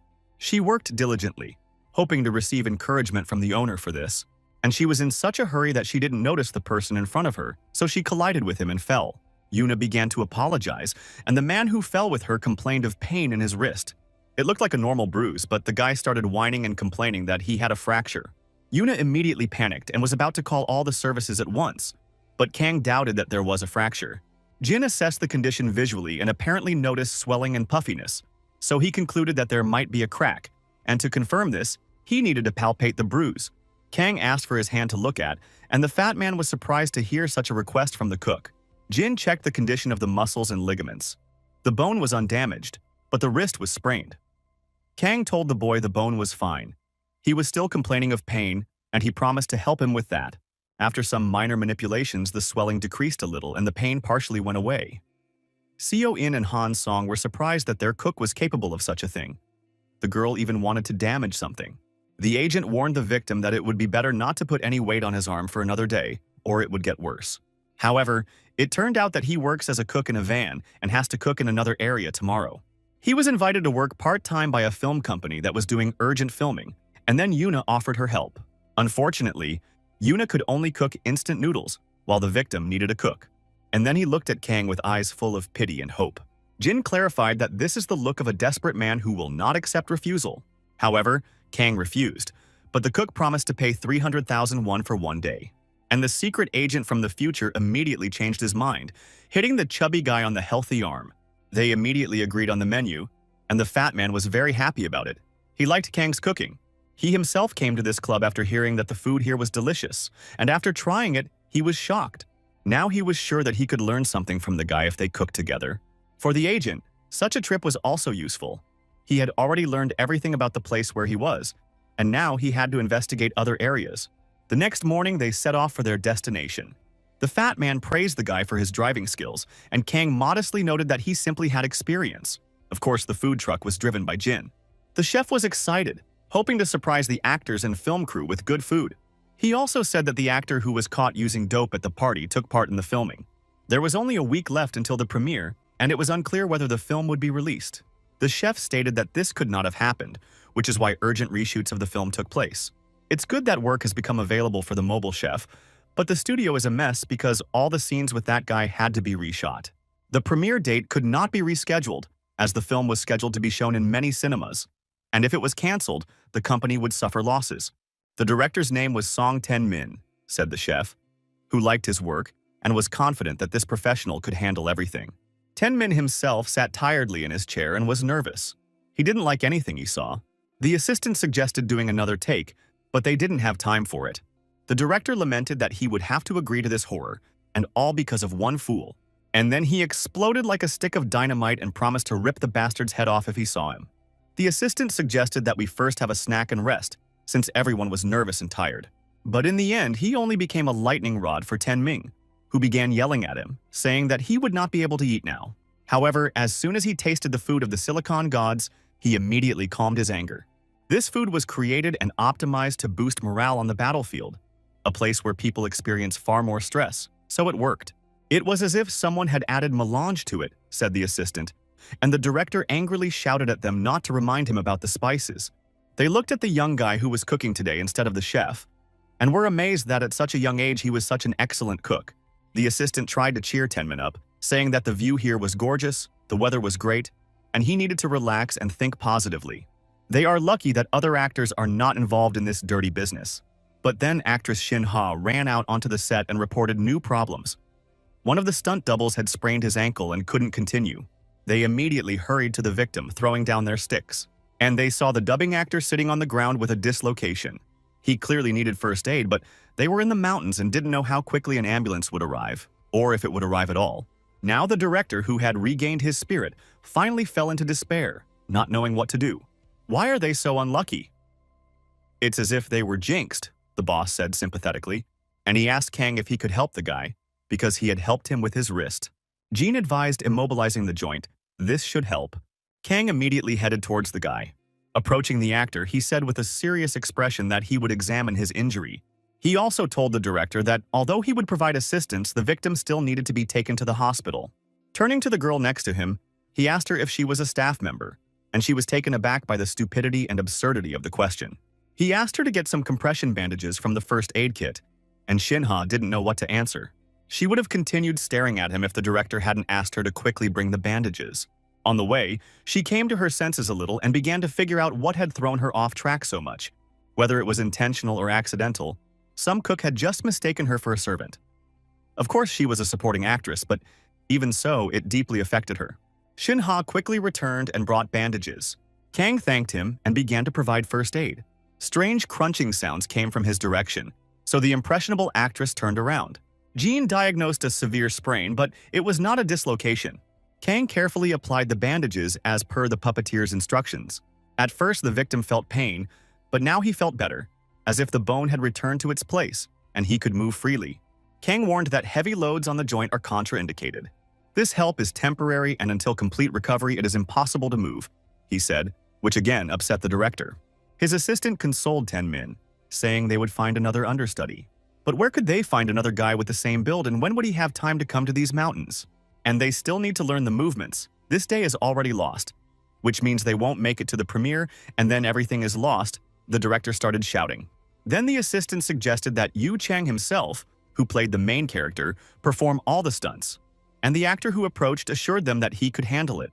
But Tenming understood very well that Yu Chang was too clumsy, and that a single sprained ankle would not be enough. They could not take such a risk. It was also possible to choose someone similar and put a mask on them. But there was no queue of people willing to do so. Tenming fell to his knees and began to pray to the Lord, asking why he was being sent such trials. He was ready to pay double, even triple the price, just so they would send him a skilled understudy. And then Kang confidently declared that he was sent by God himself to save him. He immediately added that he was joking but was still ready to help, seeing their stunned looks. An offended Shinha immediately screamed that this could not be allowed because a man from the street was not even a member of their team. They needed an actor. But the director didn't listen to her, but carefully examined the guy, comparing his figure with Yu Chang. They were the same height and almost the same width in the shoulders. The young chef even looked stronger. He grabbed his hands and asked if he could move well. Then he asked them to help him. The crew was desperately short on time. They'd change his clothes and apply makeup and edit out his awkward movements as long as he agreed. Kang was willing to help for triple pay. After some time, they brought the agent to the set. Yu-chan played the role of the main character, who saves the supporting character played by Shin-ha in this episode. The scoundrel who set everyone up played the role of the villain, and now they reshot all the scenes in which he starred. While the equipment was being installed, Tenmin asked Kang to rehearse and ask others if anything was unclear. Kang quickly glanced at the script and noticed that many of the fight scenes looked unnatural. But these were simple movements, and there was no time to learn anything else. Jean's ears creaked with negation. "That's not how filming works," he said, because he had a protocol for filming motivational films for new recruits. Kang then suggested that the three stuntmen improvise and actually attack him. They should attack as if he were a real enemy, and that way everything will look much more natural. The guys didn't immediately agree. It was a big risk, and actress Shin Ha also looked skeptically at the young guy, who, in her opinion, was just showing off. What could this braggart possibly know about filming? The actress snorted. She was still offended because she was not recognized. When the makeup was ready, Kang came to the director. He suggested that he film the whole thing in one take, which greatly surprised 10 men. Shooting without preparation would save them precious time. Of course, the director himself was happy to do it. But was it even possible? Kang asked to trust him and promised to do a great job because he was well paid and his voice sounded with unshakable confidence. He told 10 men not to stop and to film until the end, and then went to the beginning of the scene. The director sat there for a long time, gulping air like a fish, and then he frowned. However, his many years of experience whispered to him that he could believe this guy, because even to lie so convincingly required talent. The camera rolled, shouts began to ring out, and Shin Ha immediately jumped into the game of being a damsel in distress. She asked to be saved as three bandits were rapidly approaching. The guys very naturally played the role of notorious scoundrels who wanted to catch and abuse a fragile girl. But then there was a knock on the door, so loud that it almost flew off its hinges. Kang ignored the stairs in the warehouse and immediately jumped down right in front of the bandits. The actors were actually scared. Before filming, this guy told them to attack him with full force, and after the very first jump they were convinced that he could do something. An actor in leopard print shorts, the kind usually worn by villains, attacked first. Jin calculated the enemy's trajectory of movements, so Kang clearly saw where the picturesque wide swing would end. He performed a left volt and dodged it easily. He also easily dodged the next blow with a volt to the right. The Alliance agent's body reacted even before Jin's prompts. Super reflexes kicked in. Kang leaped and dodged the sweep. Jin also directed his movements for capture based on the camera's angle, so the agent immediately turned to face her so that his actions would be clearly visible. Kang completed the move, and the stuntman was thrown into the air by the powerful throw. The agent then managed to hit him several times in the air, and it all looked like a monstrous beating. The stuntmen froze in horror as they were actually being beaten. They screamed very naturally, as a villain should scream in front of a master with overwhelming force. The camera captured a powerful blow from above. None of this was in the script, and the last actor was a little confused. But he felt that the director was not stopping filming, and then he desperately rushed at Kang from behind. But he dodged again with a devilish volt back so that his sculpted abdominal muscles were caught in the camera. And then, on the return move, he hit the stuntman with his head, after which he finished defeating the enemy using a stick, as if he were playing baseball. Everyone who saw this was frozen with horror. This guy is definitely crazy, they realized when the battle was over. Kang moved towards Shin Han, who was even more afraid of him than the fake hooligans. The agent said his line, he came to save her. Shin Ha hesitated and stuttered her answer, but quite naturally. He's not going to beat her up either, the girl asked, completely forgetting about the script. And then the director shouted loudly, "Cut!" There was a lot of shouting. They were worried about whether their stuntmen were okay, because they weren't supposed to hit for real. The director realized that Kang had simply decided to end his career, and he scolded himself for agreeing to this. But then the stuntmen jumped up as if nothing had happened. They ran up to Kang and asked how he did it, because the guys didn't even feel his blows. It was the first time someone had worked at such a level. He moved so naturally that they almost wet themselves from fear. Once again, 10 Min was shocked, as he thought the stuntmen would have to be left in the mountains. The assistant started yelling at the stunt double for beating up the stuntmen and throwing them around like bowling pins. He pointed at them with his finger, and only then noticed that they were completely fine. No one else understood what kind of magic Kang had used to pull off such a thing. It was as if they were being hit with something soft, the fist moving quickly but ultimately just pushing them to the side, explained one of the actors. But how? Asked the assistant. And Kang explained that it was like falling and sliding like on skis. It sounded like complete nonsense because one of the actors was kneed in the stomach and sent flying. But the guy smiled and explained that they simply gave him a lift and also supported him when he was falling down. However, through the camera it looked as if they had been beaten, so the cameraman could not believe that the actors were not in pain. But then the director himself stopped him. He was as happy as anyone else, realizing that no one was hurt. He stated that he never doubted the guy and knew everything from the very beginning, which is why he did not stop filming. 10 Min told everyone to get ready for the next scenes, and he himself decided to check the footage. Yu Chang praised the cameraman for the good and realistic shots, but he modestly noted that this was not his merit. The guy himself moved with the location of the cameras in mind, and very precisely. All the cameraman had to do was watch him and hold the camera, even from other angles. It looked as if the actor knew everyone's location and took it into account. At this point, Kang's work was finished, and the director thanked him for a job well done. Thanks to this guy, their film will be on par with Hollywood. After that, Ten-Ming went to his chair. Another scene with Yu Chang awaited them. Yu Chan praised Kang for his acting talent and asked where he worked, and the guy modestly replied that he worked in a van. He couldn't say that he was a super-secret agent from the future. Shin Ha, meanwhile, was indignant that so much attention was being paid to the braggart. She thought that 3 stuntmen were beaten, but they pretended that everything was fine so as not to have to film a new take. The girl thought that their eyes were full of tears. If the script had included her being beaten, this madman would have treated her like a punching bag. And when Kang returned her gaze, Shin Ha flinched. The very sight of this strange guy with icy eyes frightened her. For a second, she became even more frightened, thinking that he could read her thoughts. But the agent looked away. Jin said that a strange sound was coming from the counter by the wall. Kang scanned the entire room, and Jin was able to discover the reason. It was hidden in the suspension bridge above. In a few seconds, the structure will fall from the ceiling, and the debris will crush people, the puppeteer said. He had a few seconds to grab Yu Chan by the collar of his green Hawaiian shirt, and without explaining anything, throw it away. Shin Ha tore her hair out. She thought that the strange guy had gone completely crazy and was about to attack her. She screamed at him not to kill her as Kang grabbed the girl by the waist and also ran away, taking the pipe with him. Hanging shields rained down on them, and Kang used a piece of pipe to knock them aside. A terrible crash of metal was heard in the studio. The suspension bridge completely collapsed, but with the help of his reflexes, Kang knocked back all the debris. All this time, Shin Ha did not stop screaming that she was being killed. Her screams and squeals greatly irritated Kang, but Jin did not lose concentration, beating off the trash. Passing all dangers, he moved forward. But then Jin gave another warning. A huge structure was falling on him. There was a deafening blow, and everything was covered in dust. 10 men screamed in horror and started calling for Shin Ha. The loss of another actor was fatal for him. As soon as everything calmed down, Shin Ha started screaming again that she was being killed, but Kang stopped her. "She's still alive," he told the girl and asked if she was very scared. But instead of gratitude for saving him, she rewarded him with reproach because he threw Yu Chang without reason, and then he could send her flying too. Kang calmly explained to the restless woman that the platform had fallen and he had just saved them. And only then did Shin Ha realize what had happened. She pressed her hands to her mouth in horror, and the agent explained to her that the structures above were unreliable. If it weren't for this guy, she and Yu Chan would have been left under the rubble, the actress realized. She finally understood him. The agent answered the girl and asked her to get off him.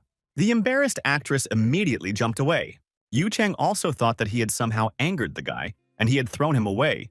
So now he apologized and thanked him for saving him. Although he was thrown hard, he was completely fine. And then the director ran up to them. He was very worried about them and hoped that no one was hurt. Yu Chang was fine, and Ten Ming looked at his actress. But the girl did not take her eyes off the cold eyes of her savior. Her heart started beating faster and a blush appeared on her cheeks. It looks like this guy is not so bad, she thought. The director himself breathed a sigh of relief. He almost had a heart attack, and his hair definitely became more gray. If these debris had hit the actors, they could have died altogether. Ten Ming realized that the death of the actors on the film set, which was hastily assembled due to urgency, would have ended his career. This boy is a hero, a real hero in the flesh, he thought, and prayed to the heavens with gratitude. The assistant asked 10 men if they should fix everything and resume filming, but the director yelled at him, saying that it was the rush that had caused everything to collapse. But then the cameraman called them and said that he had managed to film the moment the suspended structures collapsed. He didn't turn off the camera to film behind the scenes, so they were doubly lucky, said the cameraman, and turned on the recording. Then they saw incredible footage that looked like it was created with computer graphics. 10 men got goosebumps from what he managed to capture. Now they are not inferior to Hollywood, and yet it all happened spontaneously. With such footage, he was in for a sensation. He was already drooling over his future success. But then his assistant approached him. Even though everything turned out very cool, these shots are still a recording of a real incident, not a staged one. What would happen if people found out that this wasn't planned in the script? Asked the assistant. And 10 men realized that a wave of indignation would await them in this case. But he was still looking for loopholes to cheat, because no one was hurt and everything could be resolved through a law firm. But what if Kang doesn't want these materials to be used? The assistant asked. And 10 men fell silent again. Before the guy left the set, the director caught up with him and asked him to wait. He started from the beginning, thanking Kang for saving his filming and Shin-ha. Saving civilians is an agent's job, Jin methodically repeated in the boy's head. Just did what had to be done, Kang replied before Jin got carried away and filled his head with spam. The words of a true hero, Min echoed, and said that his heroism was captured on camera, so he came to ask permission to use it. He even promised to use the guy's name in the credits. But Jin methodically reminded him that if the agent's face became known, it would complicate his task of infiltration. The director promised to pay. His face was covered by a mask so there wouldn't be any problems, Jin noted, just as methodically, and they shook hands. Meanwhile, the manager was fussing around Shin-ha, but the girl was deep in thought. She didn't even look at her manager. Her gaze was diligently drilling into the broad back of this strange guy who saved her, and she saw a cut on his shirt. She approached Kang and asked if he was hurt, but he indifferently replied that everything was fine. Now that she had calmed down, everything seemed so incredible. This cool guy saved them when heavy structures fell on them, and he himself was not injured. Full of pride and dignity, Shin-ha thanked him demurely for saving her. But the agent replied that he hadn't done anything special. He couldn't just leave her behind, even though she was just another staff member. The girl immediately reared up like a wild cat, and the guy muttered that he was joking. Since he was no longer needed on site, the agent decided to return to the van. Min was amazed at how many talents he had, remembering that Kang was also an excellent cook. Shin-ha asked the director what kind of restaurant Kang worked at, and the assistant told her it was an ordinary internet cafe. She was worried that they would not see each other on set again, but the director was very interested in the guy coming tomorrow and the day after. He was already imagining how, with Kang's help, he would win the award for Best Action Movie, and the girl clapped her hands approvingly. But she reminded me that the genre of their film is romantic comedy. But Min was already riding his own wave, thinking about how he would replace all the scenes, add action, and thus solve all his problems. The assistant immediately began to grumble that they didn't have time for this and began looking for a martial arts master. But why do they need a master if they all just saw how Mr. Kang used all the tricks, calculating the position of all the cameras, the director asked him. Every minute is precious to them now. Who else can help them out in this difficult time? Shin-ha countered that the guy wasn't even an actor, and Min reminded her that a real actor doesn't need a certificate. And besides, Kang is already more muscular than Yu Chang. But what will happen to the food truck? The assistant asked, since the guy came here specifically as a replacement. But the director was already determined and promised to sort everything out himself, hitting his fist into his palm. Then he quickly rushed after the guy who became their lifeline, and his assistant thought that the director had completely lost his mind. Kang, meanwhile, went outside and thought about what had happened. The whole structure seemed reliable to him. But how strange that it suddenly began to collapse, and right in the place where the actors were standing. Jin agreed with his analysis. The likelihood of foul play was high. Most of the construction parts fell on Shin-ha, Jin concluded, and if the attacker knew the scenario, it would not have been difficult for him to calculate the time and place. Someone wanted to harm her personally or prevent the release of the film as a whole, Kang suggested, and then he again saw the director rushing towards him at full speed. He suddenly grabbed the guy's hand and began to beg him to save their film. He then described all the problems from the film at length and in detail. But Jin methodically mumbled that the area was too difficult to access for regular visits, and Kang answered the director in this way: he had important business in Seoul. But Min didn't give him a chance, saying that from tomorrow, by a happy coincidence, all filming would take place in Seoul. Kang still insisted he was busy, but the director promised that it wouldn't take long, if of course he could do all the stunts in one go like today. He also added conspiratorially that their company was in no position to skimp, so they would pay him handsomely. Jin instantly changed his mind, reaffirming that money was his top priority. This is what they agreed on, and director Min, who had previously given up hope, now pulled himself together again and began working at an accelerated pace. Additional filming was cancelled due to a collapse on set, and instead, Min wrote a different script specifically for Kang, after which everyone worked without interruption as if Min's inspiration had been transmitted to the others. Now they had no hope of the film's success. Meanwhile, a car drove into the parking lot with a long drift. The head of the department, Kim, from the company that was filming this movie, jumped out of the car like a bullet. He was in a hurry to see the director, so he started shouting at the creator right from the doorway while he was immersed in editing the script. Min returned the greeting, but Chief Kim said that now was not the time for pleasantries, and that he had to save the situation. Kim was worried that if the film were released in its current form, it would receive a lot of negative reviews and would definitely fail at the box office, which would harm the company. and they can't move the release time, and so on. Kim didn't stop and endlessly chattered about the problems until the director put his finger to his lips, making a hissing sound. Full of confidence, Min declared that he knew how to solve all their problems. He said that from today the film will change genre and become an action movie, which caused a cry of frustration from the director. They only had a week for additional filming and editing. Kim was shouting about how they could change the genre, but the director calmed him down. But then, he saw that someone wanted to break into the area and shouted at him. Min loudly scolded the scoundrel who was raising dust and interfering with his work, but he cut himself off mid-sentence. "Save and protect," Kim whispered, when he recognized the face of the person who entered. And then he bowed low, greeting the director of the company who had personally arrived here. Lee Tae-ho frowned at the chaos that reigned on the site and twitched his thin mustache in displeasure. He understood that his appearance would only cause more tension on the court, and he didn't want that. But having heard about the incident that had occurred, I could not help but show up at the scene. Kim, the manager, immediately began to justify himself by claiming that unforeseen circumstances sometimes arise. But the director immediately countered that it was precisely his job to anticipate and prevent them. Kim pitifully replied that all the problems were due to an unscrupulous actor who had gone down a wrong path. But Lee Tae-ho wouldn't hear of it.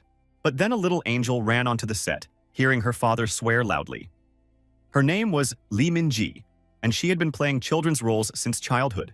The director immediately softened and told his daughter that he was not angry with her at all, but that the loud echo was to blame for everything.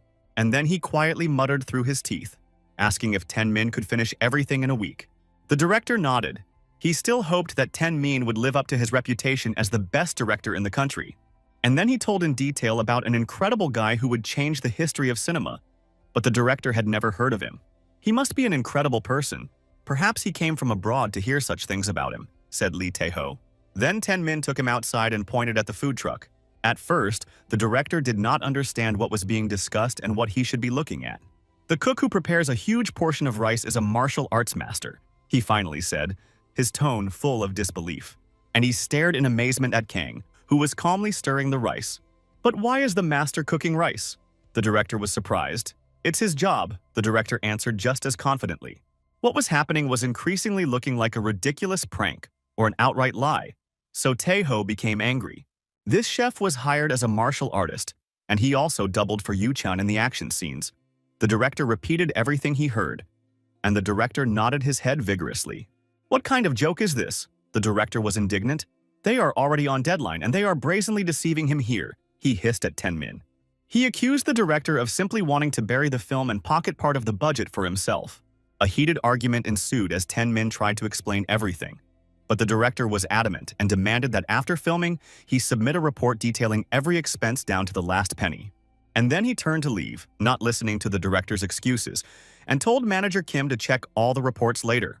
Meanwhile, the little girl tried the signature dessert from the culinary master from the future. "Mixie," Kang told her the name of the dessert. It sounded strange, but it was very tasty. He told the little girl that he had done this to all the workers, so she could eat as much as she wanted. But then the girl remembered that her mother forbade her to eat a lot and to take sweets and did not allow her to eat sweets, and her sweet face became sad. Kang said that she could do with gaining some weight, but proudly throwing back her hair, the young actress declared that she had the lead role in the film, so she couldn't follow his advice. She played the child version of the main character, meaning she was playing the lead role, and she also asked the guy to make her this dessert tomorrow. Since filming was scheduled to take place in Seoul the next day, Kang would not be cooking. So upon learning of this, the little girl decided to hide some dessert in her father's car. He offered to cook her some more if she went to the computer club with her parents, and the girl handed him the phone. She asked him to leave his contact information and sign himself Uncle Mixie, and Kang granted this request. The cameraman who overheard the director and the producer arguing asked his boss to at least look at the footage once. After all, he knew Min's character very well, who was known for his boring perfectionism and would never praise a bad job. And then Lee Tae-ho thought there was meaning in the assistant's words. Since he insisted so much, the director decided to take a look once. And then he saw a masterpiece filmed in one take. Everything looked so cool, as if they had already added computer graphics to it. And when would they have had time to rehearse the movement like that? The director asked in amazement. And then the director declared that these clean frames had not yet been touched by the hand of an editor or a retoucher. This guy moved by himself, calculating the viewing angles of all the cameras. Some chef managed to film everything in one take. Lee Tae-ho's mouth dropped open in amazement. And then they told him about how the structure collapsed and the guy, without knowing it, saved Shin-ha. Now the director realized his mistake and felt a pang of conscience. He shouldn't have yelled at 10 men like that. He even asked for forgiveness, but the director only laughed. If the director had remained stubborn even after these shots, he would have called him a donkey. And then Lee Tae-ho came to thank the talented boy. Kang handed him a glass of snacks, although that was not why the director had come. Lee Tae-ho introduced himself and said that he was the director and sponsor of this film, and the guy literally saved his project, so he was grateful to him. Kang, as usual, modestly replied that he had done what he had to. The director praised his martial arts skills, but then his attention was drawn to the dessert. Something like crackers, Kang said, and offered him to try. He often ate crackers in the army, so this food did not bring back pleasant memories for the director.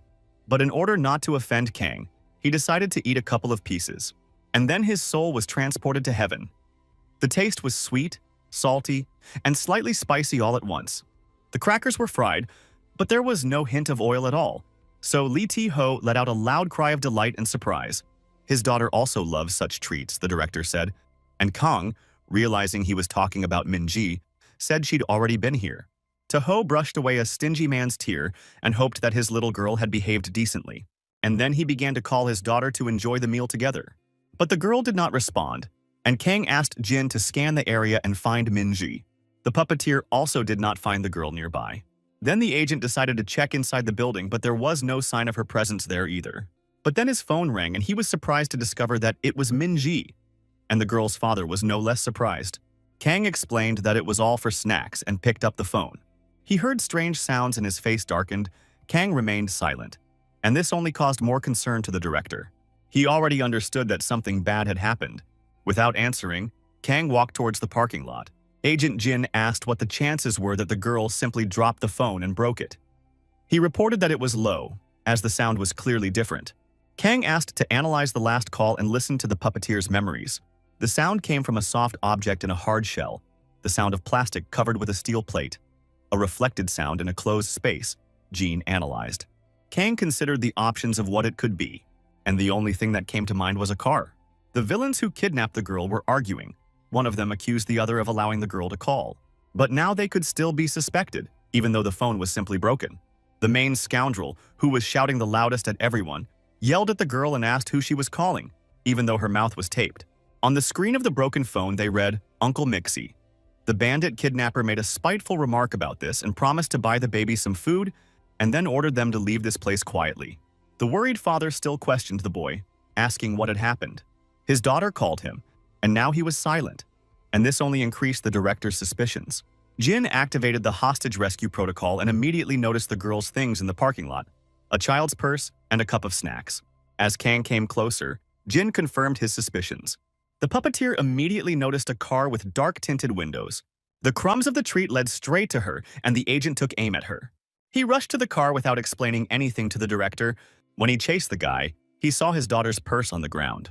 And then everything inside him went cold. The villain sitting behind the wheel stared out the window in surprise. "Someone is running towards them," he addressed the elder. He loudly shouted at the fool for being able to watch everything so calmly and ordered him to step on the gas. The car instantly accelerated, burning its tires. "There's no doubt it's an enemy and they've spotted it," Jin said methodically. Running past a road sign, Kang strained himself and pulled it out of the ground like a young sapling. And then he sped up to catch up with the car that hadn't managed to leave the parking lot. "What a crazy fool who can catch up with a car on foot," laughed the senior kidnapper. But just in case, he ordered me to press the gas pedal to the floor. At this time, Minju could only mentally call out to her parents for help. And then the senior kidnapper shouted that the pursuer had disappeared from sight. He sighed with relief, thinking that the poor guy had simply fallen and was tired of running.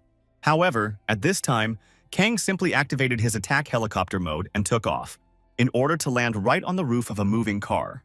He spun the pipe from the road sign in his hand, and with its help he pierced the thin roof of the car like a spear, frightening the hapless kidnappers. The driver lost control and sent the car into a skid. Kang held onto the sign's pipe as if it were the mast of a ship caught in a storm. He ordered Jean to find a way to stop the car, and Jean advised him to look at the hood. It was necessary to puncture one place so that the engine power would drop, and then Kang would take the mast out of the roof. With a powerful movement, he pierced the tin hood at the indicated place. The engine began to stall, and Kang looked at the scoundrels meaningfully. "What kind of monster was this?" the terrified villain screamed. The senior kidnapper saw that the pursuer was not holding on and told him to throw him off.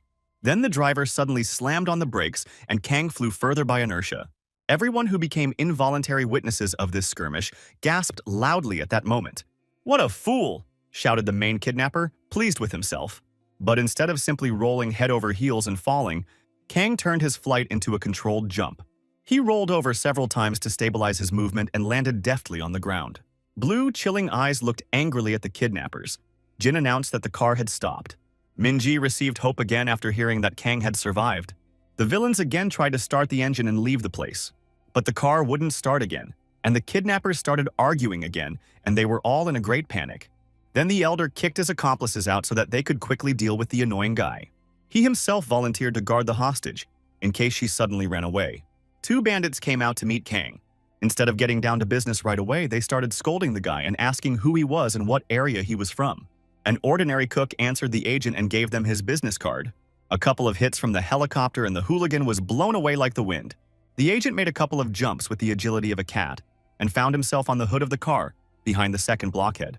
The fat man realized that his opponent was too fast and he couldn't keep up with him, so he pulled out his knife. But then he received a kick in the jaw from a hoof. Now they both lay on the ground and thought about their behavior. The agent from the future headed towards the car. He knew the hostage was still there. Seeing his face, the main kidnapper screamed in horror and began to pray to God. He pulled back from the window and gripped the hostage tighter. Kang peered inside through the tinted glass and assessed the situation. And then he waved to the girl and smiled, making it clear that everything would be fine. Minji immediately calmed down and stopped trembling. The agent asked Jin how to deal with the latest kidnapper. The puppeteer had several options: break the glass and grab the villain, or lure him out of the car. Kang liked the second option better, because otherwise Minji could have gotten hurt. He deliberately moved away so that the kidnapper would lower his guard, as Jin had advised him. Seeing that his pursuer had moved away, the villain was very surprised. Through the windshield he saw people already running towards them, which meant they had to leave quickly.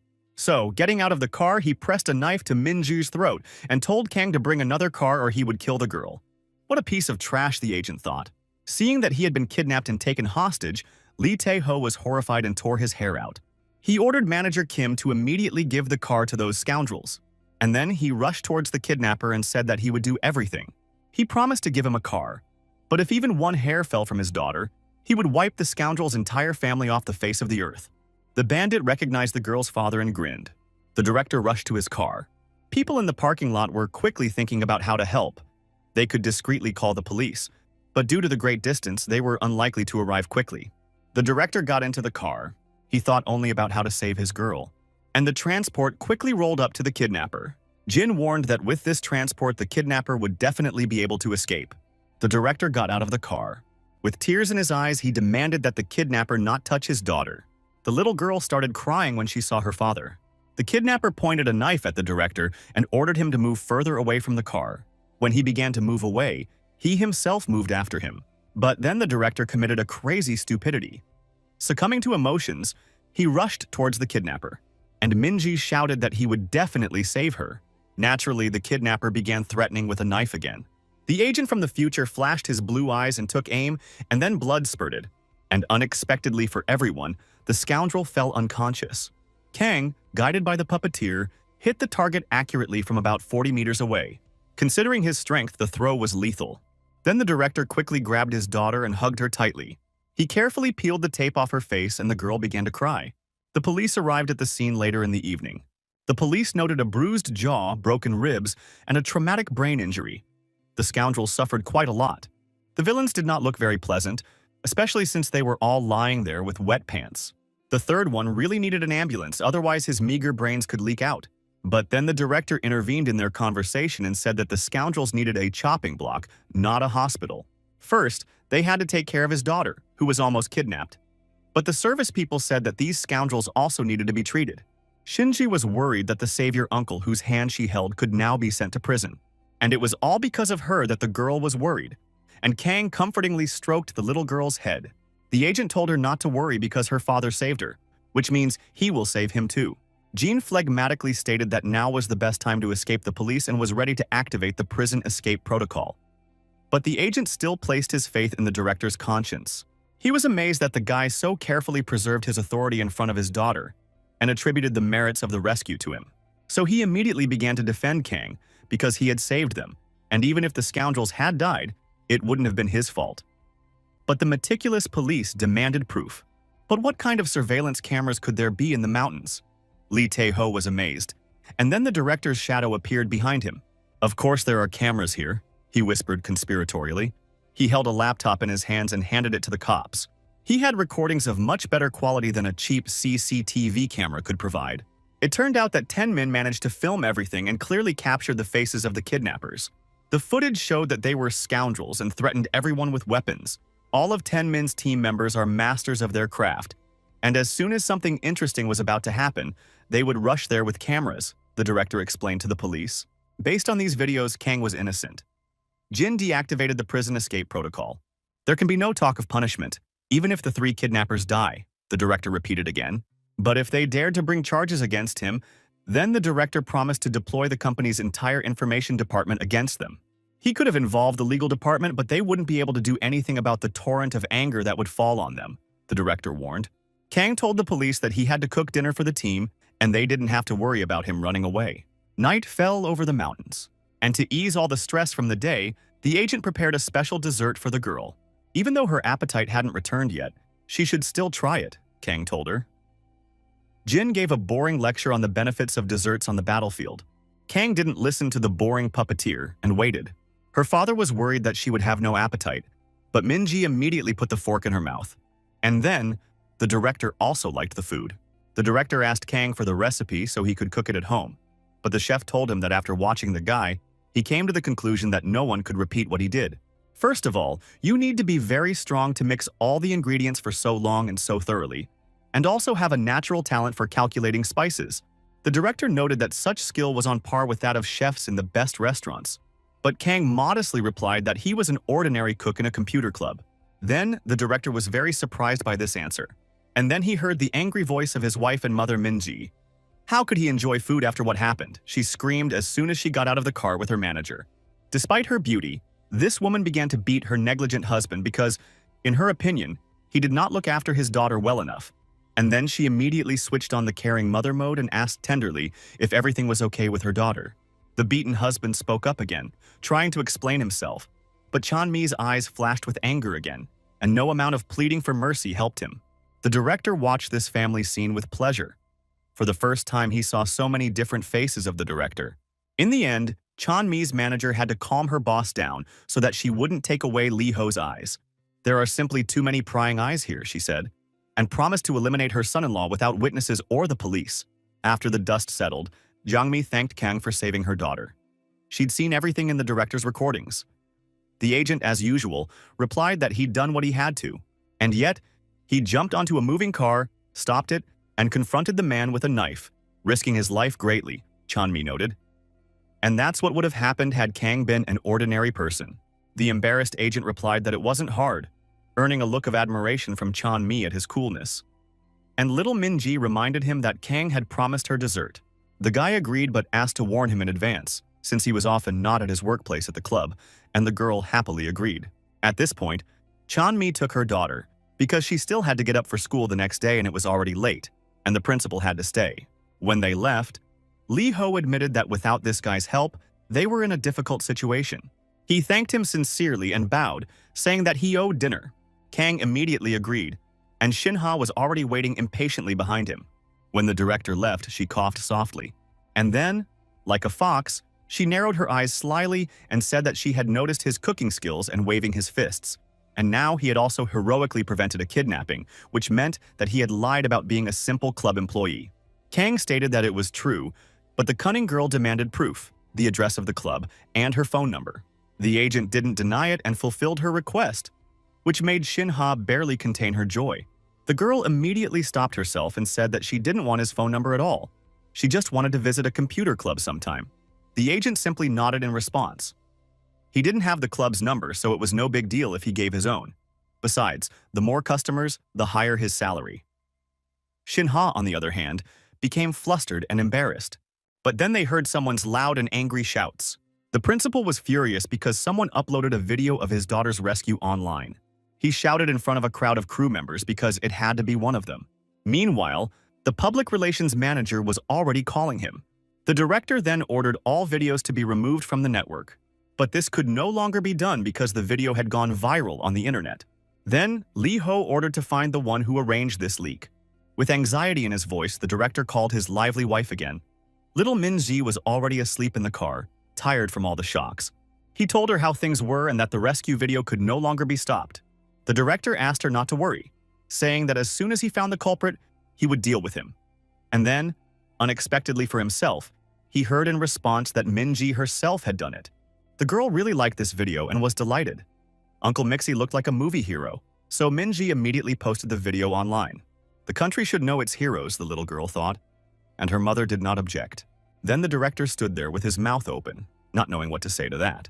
And then he saw the shadow of the director in front of him, and he was very disappointed in his people. Thinking that his team had betrayed him, the director began to scold everyone for no reason. The next day, the computer club team also watched the video, and they were deeply impressed. They didn't believe that this was a real video. It looked more like a promotional video being filmed before the release of a movie. The girls agreed to go to see the movie together when it came out, and Han Sung also wanted to join them. But the observant Yuna was more observant, and it seemed to her that the guy in the video slightly resembled Kang. The video quality was too low to see properly, but now the guy's figure seemed familiar too. So-in too, though she still couldn't understand how it was possible. It was too much even for him. In the meantime, they'd completely forgotten about Song Han. Meanwhile, a new star of local cinema shone on the stage. As usual, with the help of Jean, the agent performed amazing and dizzying stunts. He had it all planned out and acted as if he had rehearsed this scene many times.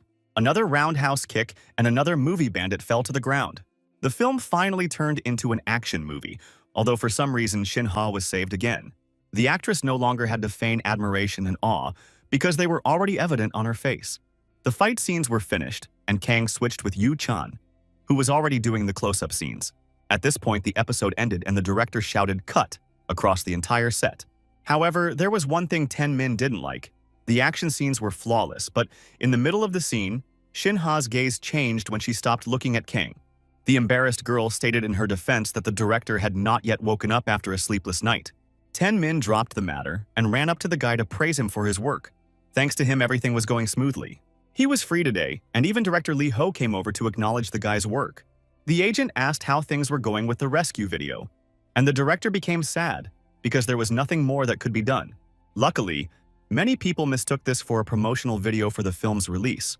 So, having put pressure on all the witnesses, the director decided to continue to play along with this misconception of the fans. The director himself was alarmed by this. After all, his daughter was almost kidnapped and now it had become public knowledge. And then the director changed the subject, again praising the talents of the guy who was saving their film. Shin Ha had previously been a supporting actress, but now her role had become one of the leading ones, the director declared. The girl quickly straightened her hair, proud of herself. Then the director called Kang to dinner, and everyone was indignant that it was only him. Shin Ha and Yu Chan did a good job so they can go with him, but the director is waiting for the editing, the director said. Jin reminded the agent that this was the same gourmet meal that the director had promised, so the guy had to agree. They really did throw a sumptuous royal feast. That's why Jin didn't let up and asked the agent to try everything. Surprisingly, even the puppeteer had his own wild side. Shin Ha picked up the jug of rice water to pour some for Kang, but Yu Chan argued with her that it was his responsibility. However, the girl did not back down, so a heated argument ensued between them. Each of them wanted to express their gratitude more strongly. But in the end, the director was the one who filled the guy's glass.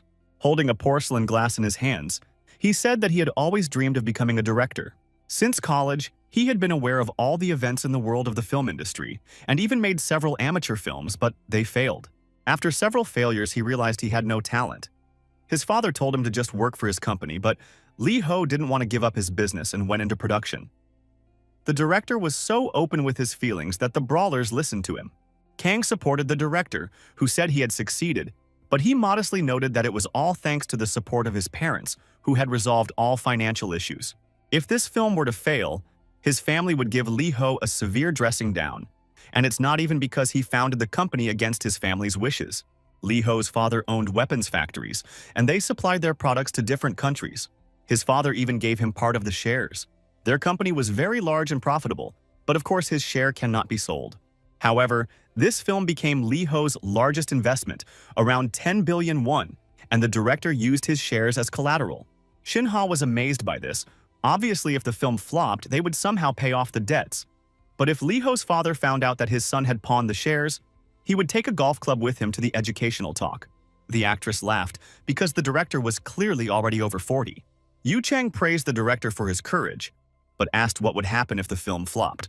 The risk was enormous, and the director still had goosebumps from the incompetent man who was caught using illegal substances. The name of the director's father's company, Keoling Engineering, was mentioned in passing. Jin immediately said that his records contained information about this company.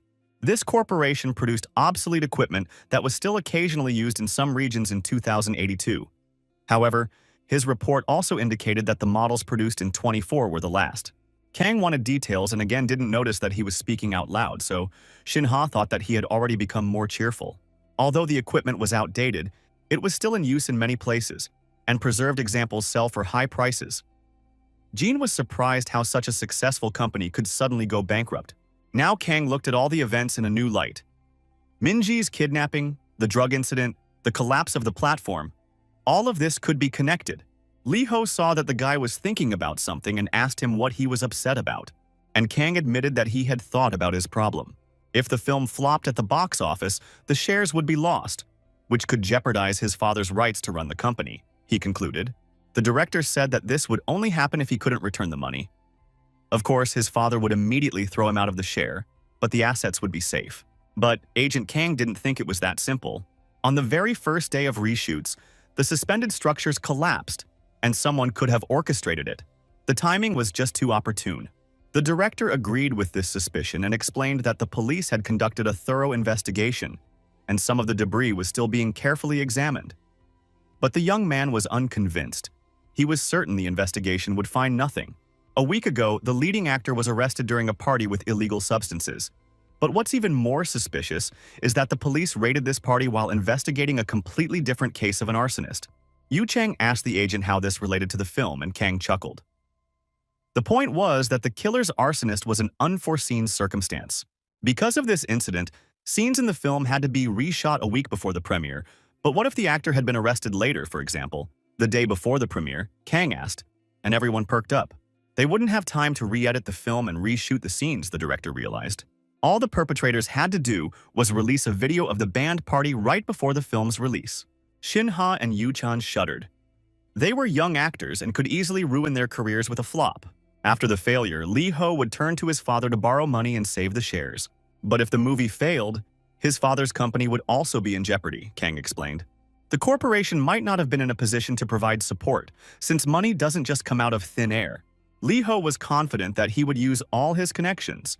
He was ready to sell his company to get his money back. But what would he do if Minji was kidnapped? Kang asked. And it was as if he fired a pistol at point-blank range with this question. Could the director have collected his thoughts to save his assets, because it was not only about the losses due to the film? He would have given everything to save his daughter. Someone had set a carefully prepared trap and was driving the beast into it with all their might. The Arms Corporation's shares could have simply evaporated if investors had learned of the family's problems. All this was necessary to take over the director's father's company, Yu Chang realized. But his arrival on set that day wasn't planned. Lee Ho objected. He was supposed to accompany his daughter to a photo shoot. Kang responded that the director would have definitely arrived if he'd learned of the collapse, right on top of the actors. Whoever carried out the collapse and the kidnapping was most likely the same interested agent. Shin-ha slammed the table indignantly upon learning that someone had intended to harm her. Kang tried his best to calm the unruly girl, as they hadn't actually been aiming at her and were unlikely to have intended to cause serious injury. But the actress was already demanding a fair trial for the scoundrels and was eager for their capture. The agent indifferently replied that criminals were unlikely to be so careless about details. At this time, an interrogation was taking place at the police station. However, to the detriment of law enforcement agencies, the captured perpetrators knew nothing about the customer. 3 scoundrels claimed that they came to the site themselves, having heard that the director was there, and decided to kidnap his daughter, knowing how rich he was. The madmen hoped there were no security cameras in the mountains, allowing them to escape. But who alerted them to Director Lee Ho's arrival? The senior investigator asked. None of them remembered the man. They just overheard him in some bar, the junior sergeant said with annoyance. So the investigation reached a dead end. Of course, the whole scenario with the theft of shares will only work if the film flops at the box office, Kang said, and chuckled. The agent advised everyone to treat it like a good story and not worry so much. Shin Ha responded by suggesting he write screenplays. Yu Chang immediately wanted to be the lead in this work, and the proud girl protested that this time the leading role should go to her. But director Lee Ho was clearly alarmed. Later, they went outside when it was already completely dark, and only the streetlights illuminated the road. Shin Ha suggested going for a second try, and Yu Chan, who was getting ready to go home, immediately agreed. And director Lee Ho was only thinking that he had made a big mistake and would never take out a loan against his father's shares again. The weapons corporation was reliable, otherwise the attackers would not have taken such a risk to harm it. At least this year director Lee Ho will be safe, thought the agent. And then he felt someone poking him in the back with a slender finger. How about a drink? Shin Ha suggested, pointing to herself and looking him straight in the eye, charmingly. Kang agreed, but when the three of them were alone, Shin Ha got angry at him again. That same evening, Lee Ho told his father about this whole story, and naturally, his father was furious at his son's arrogance. No amount of justification that the film's success was guaranteed and that it would improve their company's image helped. The head of the family, Jong Mil, told his son to shut up. Lee Ho's brother, Lee Song, was also in a bad mood, and the news about the bail only added to their troubles. Lee Ho was surprised as he'd heard the company had developed a successful new product, and export negotiations were proceeding smoothly. But now rumors of a merger were swirling in the media, and someone was stirring up trouble to disrupt the overseas supply tenders. The youngest son was extremely outraged by this, so much so that he even screamed. He was always unrestrained. Whoever started all this could also be connected to the kidnapping of his daughter, because Lee Ho was screaming despite being next to his father. His brother told him to calm down. Perhaps this move was made by one of the competitors' companies, but he was more worried about brokers wanting to take over and resell their business. Then their father decided to sum it up and asked Lee Ho if he was confident in the success of the film. He was ready to swear on his life. Everything turned out even better than originally planned thanks to the stunt double who saved him, he told his father. This man saved the film, saved Minji and Lee Ho himself, precisely because he decided to come today and talk to the family. Lee Song looked at his brother doubtfully, needing someone to explain everything to him. If Lee Ho's company isn't under threat, they shouldn't fear outside attacks either, said Lee Song's father. Lee Song nodded and noted that they should strengthen their defenses just in case. That's what they decided on, and the father got up, and he warned that if his son touched the shares again, he would disown him. As a businessman, he solved all the problems and went to bed. Lee Ho bowed low to his father and promised not to let him down again. Before leaving, his father suggested that Lee Ho arrange for the actor who helped him get a good role with a lot of screen time, because it was worth repaying the one who did so much. But Kang had already outgrown the level of their local cinema, Lee Ho thought. A few days later, the agent and his entire team went to the premiere screening of the film. The day before, Kang handed the cutie Seo a ticket and invited her to go to the premiere with him. The girl hesitated to answer, and then the agent simply turned around, accepting this as a refusal, so she quickly agreed, because there was someone in the cafe to replace her. Yuna and Songhan were hoping to follow the guys, but Kang reminded them that they had the night shift. But Yuna didn't give up, saying that a few days ago more people had joined them, and that a robot vacuum cleaner was now doing the cleaning. The friends were so excited because they had recently watched a promotional video featuring Kang and were deeply impressed. Now it became clear to them why the hero in that video, where he saved Minji, looked so much like a guy, so Yuna was going to go to the premiere of his debut film, even if it meant missing a shift. They were passionate about expressing their fan loyalty to the hero, and not skipping their shift as he first thought. Since this was the first screening of the film, it was turned into a whole event attended by the crew and actors who starred in it. Yu-chan and Shin Ha sparkled in the countless flashes of cameras. Shin Ha acted cute and posed happily. Quite a few people had already gathered in the lobby. Seo In thought that Kang would be among the stars, but the agent explained to the girl that his face would not be shown in the film. Yu-chan noticed the guy and Jin warned him about it. Kang also looked at the young actor. He waved his hand at him, and Yuna, who was standing nearby, slapped the agent on the shoulder in delight. She thought that Yu-chan smiled and waved directly at her. And even Songhan's objection that Yu-chan was most likely waving to the photographers did not convince the young fan. Shinha also noticed a tall guy with broad shoulders, and after their fun get-togethers, she decided to call him Appa, and she also waved welcomingly in their direction. But this time, Songhan was speechless. He immediately flared up, because the goddess Shinha herself turned her gaze on him, and Yuna was already trying to calm him down. The couple started a loud argument, each not wanting to part with the sweet delusion, and Kang suggested going inside, only now noticing that So-in was not around. But suddenly, it turned out that the cutie from the computer club was standing face-to-face with a supporting actress. Yuna immediately jumped closer, thinking that her friend was getting an autograph from the star. Looking at both girls, Kang was surprised to think that they knew each other. Shinha was also surprised that Uncle So-in owns the internet cafe where Kang works. Both girls were so beautiful that they could easily be mistaken for sisters. But In-seo reminded the boisterous Sunghan that they had different last names. The girls simply lived in the same neighborhood as children, and then In-seo knew all the young actress's dark secrets. She reminded her friend that witnesses don't live long. Yu Chang also approached them and complained that he was already tired of waving to Kang, and the latter was surprised that they could even get closer since there were a lot of reporters there. Mere mortals Yuna and Song Han were immediately amazed by the degree of intimacy between their friends and the stars. Song Han was already thinking about becoming an actor himself, but he caught a look full of skepticism. And then little Min Ji burst onto the playground and started calling for Uncle Mixie. Kang easily caught her in his arms and asked the girl how she was. Minju did not get bored at all thanks to him. Following her, Minji's parents approached the hero who saved their daughter and said that they had reserved the best seats for him. Kang objected that he already had a seat, but director Lee Ho wouldn't hear of the film's main character sitting on the sidelines. The cascade of these events left fans completely delighted.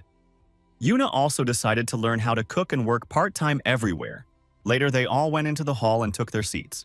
Director Ten Min was sitting next to Kang and he offered the guy to come out with the team to greet him, but the guy still refused. A film's premiere only happens once, Ten Min said, completely giving into the mood, and besides, if it weren't for the guy's help, it wouldn't have happened at all. And he again thanked Kang heartily. And then the movie started and the room fell silent, and the agent leaned back in his chair. For the first time in a long time, he could just relax. The computer club employees sat nearby and also enjoyed the movie. When the screening began, loud screams and sighs could be heard from the audience. Screenings are usually quiet, so even the cinema staff were surprised. And then the lights came back on in the hall, and it became quiet until the first person jumped up to clap. Others stood up after him, and the whole hall applauded enthusiastically. Jin didn't forget to praise himself for this success, and Kang smiled. Making films was fun. After watching the film, everyone started discussing it, and its mixed genre of romance and action was to their liking. Then the film's leading figures took the stage, and the director thanked everyone who came to the premiere. And then he said he had something he wanted to confess. In fact, the scene with the collapse of the structures was a real incident. Ten Min understood that many would not appreciate such a risk. He assured everyone that no one had staged such an incident. They had simply used camera footage and inserted it with the consent of all participants. Of course, no one was hurt, the director assured everyone. If this incident had had serious consequences, they would not have used it. Then, Kang remembered director Lee Ho's words that he would figure out how to properly present everything to the public. Journalists began asking questions from the audience. The first one was addressed to Shinha. They wanted to know if she had undergone any treatment. In the movie, the girl looked shocked, so she could have suffered emotionally. But Shinha assured him that she was completely healthy. Then they turned to Yu Chan, thinking that it was he who saved the girl. But the actor modestly noted that if he were there, he would already be in the grave. And then he admitted that it was the man from the food truck who did it. This treatment caused a pang of irritation in Kang. After all, he and Yu Chang were the same age in appearance. Yu Chang told everyone that this man was his stunt double because they had similar builds and looked towards Kang. So despite his request to have those words cut from the article because his savior was not a public figure, he still paid tribute to him. 2 days later, the film topped all popularity charts as Yuna happily informed him. Kang was surprised that she called this film ours, even though she had nothing to do with it. But the girl brazenly declared that since Kang was like a brother to her, and they were practically family, then everything the family did had something to do with her. Yuna asked him why he didn't act in another film, but the agent thought one film was enough, and the girl sighed sadly. She also wanted to see celebrities. He's already busy, Kang replied, but Yuna was indignant that no, what else is he doing besides cooking at the club? A special mission for the Earth Alliance, the agent answered her with a serious face. Yuna stared at him in surprise, not knowing how to react. and thought that he was just joking. Director Lee Ho beamed with happiness and did not hide his joy, laughing loudly. They succeeded and even avoided a huge disaster. Ten Ming, who was with him in the office, winked and was sure they would get millions of views. Lee Ho echoed him in his praise. The first few days, the theaters were empty. Rumors about the film's problems kept people from showing up, but those who dared quickly spread their enthusiasm online. Ten Min was already considering his next film as a noir action film, although he had previously specialized in romance. If they had Kang, the director immediately promised to start writing the script. Then Lee Ho, in a serious voice, suggested that they work together on the next film and shoot it at the company's expense. And he asked if Ten Min had discussed everything with Kang, but it turned out that he was just getting ready, hoping that the guy would agree. And then they called him immediately, without putting things off. Kang saw the unknown number calling him and pressed the end button. Yu-chan and Shin Ha came to the studio for an interview about the film on the wave of its success. The film became very popular and the actors were asked how it affected them. Yu-chan immediately said that he was inundated with offers for interviews and advertising. Many were still surprised that the film used real footage, and Shin Ha described in detail how her stunt double saved her by knocking off all the metal parts. It sounded dangerous, and the host asked Yu-chan where he was at that moment. The actor said he was thrown into the distance with his first move, but the flight wasn't as dramatic, so it wasn't included in the film. Shin Ha glanced nervously at her colleague, worried he might be misunderstood. The host admired the stuntman's skill, and Shin Ha, with a smile on her face, told them that this guy was not even a professional, but an ordinary guy from a food truck. And he even jumped onto a moving car without any safety net and stopped it with one blow of the pipe. Yu-chang echoed her, forgetting that he should remain silent. And then the actors realized that they had said too much, and their frightened faces spoke more than eloquently about it. Shin-ha tried to change the subject and said that their stuntman friend was also an excellent cook.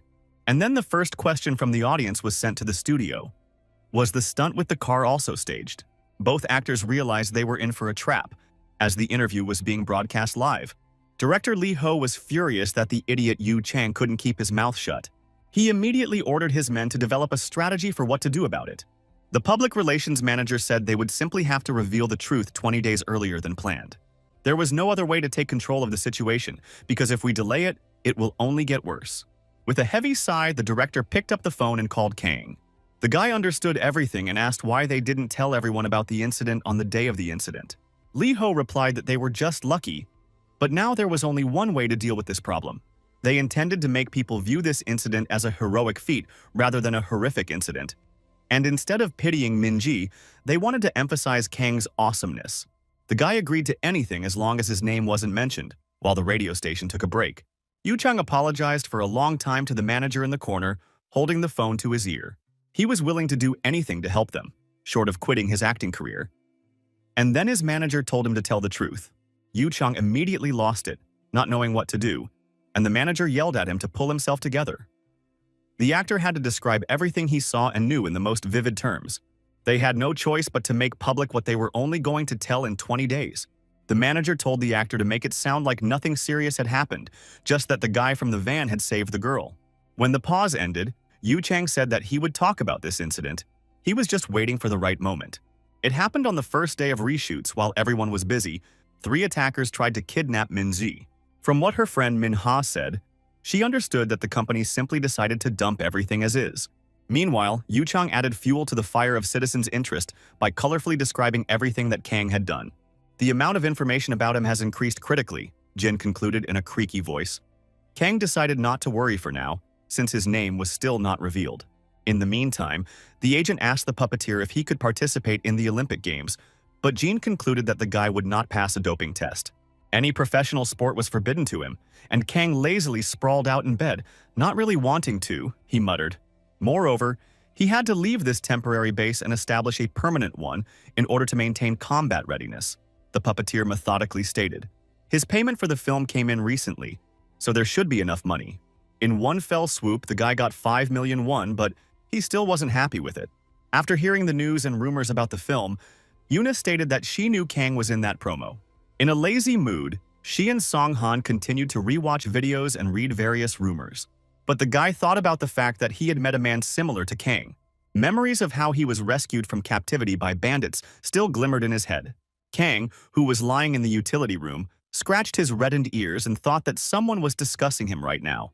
That same day, Shinha showed up at the club wearing dark glasses, hoping to hide from the paparazzi. She went up to the cash register and asked if this was the cafe where Kang worked. Song-han almost screamed in delight at the entire cafe upon recognizing the young actress. But cutie Seo-in quickly covered his mouth with her hand. She asked her friend what brought her here, and Shinha replied that she wanted to see Kang. And besides, she had heard that the food here was delicious. Seo-in said that Kang was now in her room, which puzzled her friend. She could not even imagine that her savior lived in a utility room not named after his house. So in herself didn't know why this was so, but Kang ate and slept here. She assumed that the guy simply ran away from home. Seo-in was already thinking about asking the guy to live with her, although it was a little embarrassing to live with a man. But of course, Kang wouldn't do that, both girls thought. Before they entered the utility room, Jin warned Kang, who rose from the couch. He already knew that Shinha was behind the door, and immediately asked her why she came. The girl said that she came to apologize for what Yu-chan had said back then. The agent was surprised, since it wasn't her fault. But the girl thought otherwise. After all, she was there, although Yu-chan should have been taught to keep her mouth shut. Even though the actor didn't let it slip on purpose, he was now getting a lot of flack from Minji and her mother. However, going all this way just to apologize was too expensive, Kang said, and looked at the girl's blushing face. And then Shinha used the argument of delicious food, which is why she came here. But Kang indifferently replied that he was not cooking today because he had things to do. The agent told her that he would look for housing since this kennel was not very comfortable. Shinha was surprised that he really lived here, but the agent calmly replied that he had his own reasons for this. But his indifference only further fueled the girl's sympathy, as she considered the guy mysterious. She immediately declared that she would go with him, because it was useful to have someone nearby who could help with advice. Even though Kang could have gone alone, the girl still followed him. The place had a refrigerator, a sink, an old air conditioner, everything he needed. But Shinha was surprised again, knowing the guy had been well paid. Why did such a talented guy first live in a cafe, and now want to live in a one-room apartment given that he received a generous fee? She offered to help with the choice, but when she heard that the guy only received 5 million, she was stunned. And then she called her older sister, who was also Minji's mother. She picked up the phone and asked if the younger one was going to ask for mercy for Yu Chang. The poor guy was suffering right now. But the girl didn't care at all about the fate of the pretty fool. She hesitated for a long time, not knowing where to begin her conversation. And then she said that Kang received only 5 million from the director for filming, and then the director's wife became gloomy. Then she answered Shinha that she would deal with it herself. The girl stated that she said it only because the guy himself was definitely silent. Since Kang had saved her daughter and the entire film, the actress promised to look into it. Shinha thanked her older friend, and her mood immediately improved. Winking playfully at Kang, she suggested that they look for a better place for now. Shinha covered her head to walk with him on the street, but this only made her attract more attention. They came to an area of elite real estate, where apartments were sold in offices. Thanks to the director's influence, the guy's role was recast as a stunt coordinator instead of a stunt double, and his fee immediately increased to 100 million won. So now he could afford a much more comfortable place. The rent was very profitable. The deposit was only 5 million, Shinha said, and Kang was surprised that she knew so much. And then he proudly straightened up again, saying that he treats girls as useful in any situation. Kang appreciated the beautiful view from the window, and Jin appreciated the visibility of the windows and firing positions. He also suggested installing black curtains to limit the enemy's view. The puppeteer suggested using the remaining money to improve mobility and purchase a car. Shinha immediately offered to help with this too, although finding a luxury car for that money would not be easy. And then the guy turned to the girl after waiting a pause. He came close to her and asked why she was so eager to help him. "She doesn't really like him?" the agent asked, his face moving even closer to hers. But before she could say anything, he pulled away, and Shinha began to rant and rave, cursing his conceit. She's an actress and has a busy schedule. She just had some time and decided to drop in on him. Nothing personal, the embarrassed girl said in her defense. If it were anyone else in his place, she would have done exactly the same thing, said the cutie, and started shouting. Turning back to her, the guy grinned and said it was a joke, and then thanked her for her help. Encouraged by such sincerity, Shinha again fell silent, blushing shyly. "She's not doing this to listen to that kind of talk," the girl protested. Jin said he was also expecting his gratitude, and the guy told him to shut up. But as usual, he said it out loud. He quickly corrected himself, saying that it wasn't for her, and Shinha remembered the day when Kang saved her from the debris that could have seriously injured her. If it weren't for him, she might even have died. The girl dramatized and shyly twirled a lock of hair around her finger. She thought she was fine. But as soon as she was left alone in the house, the realization came to her of what could have happened and did not.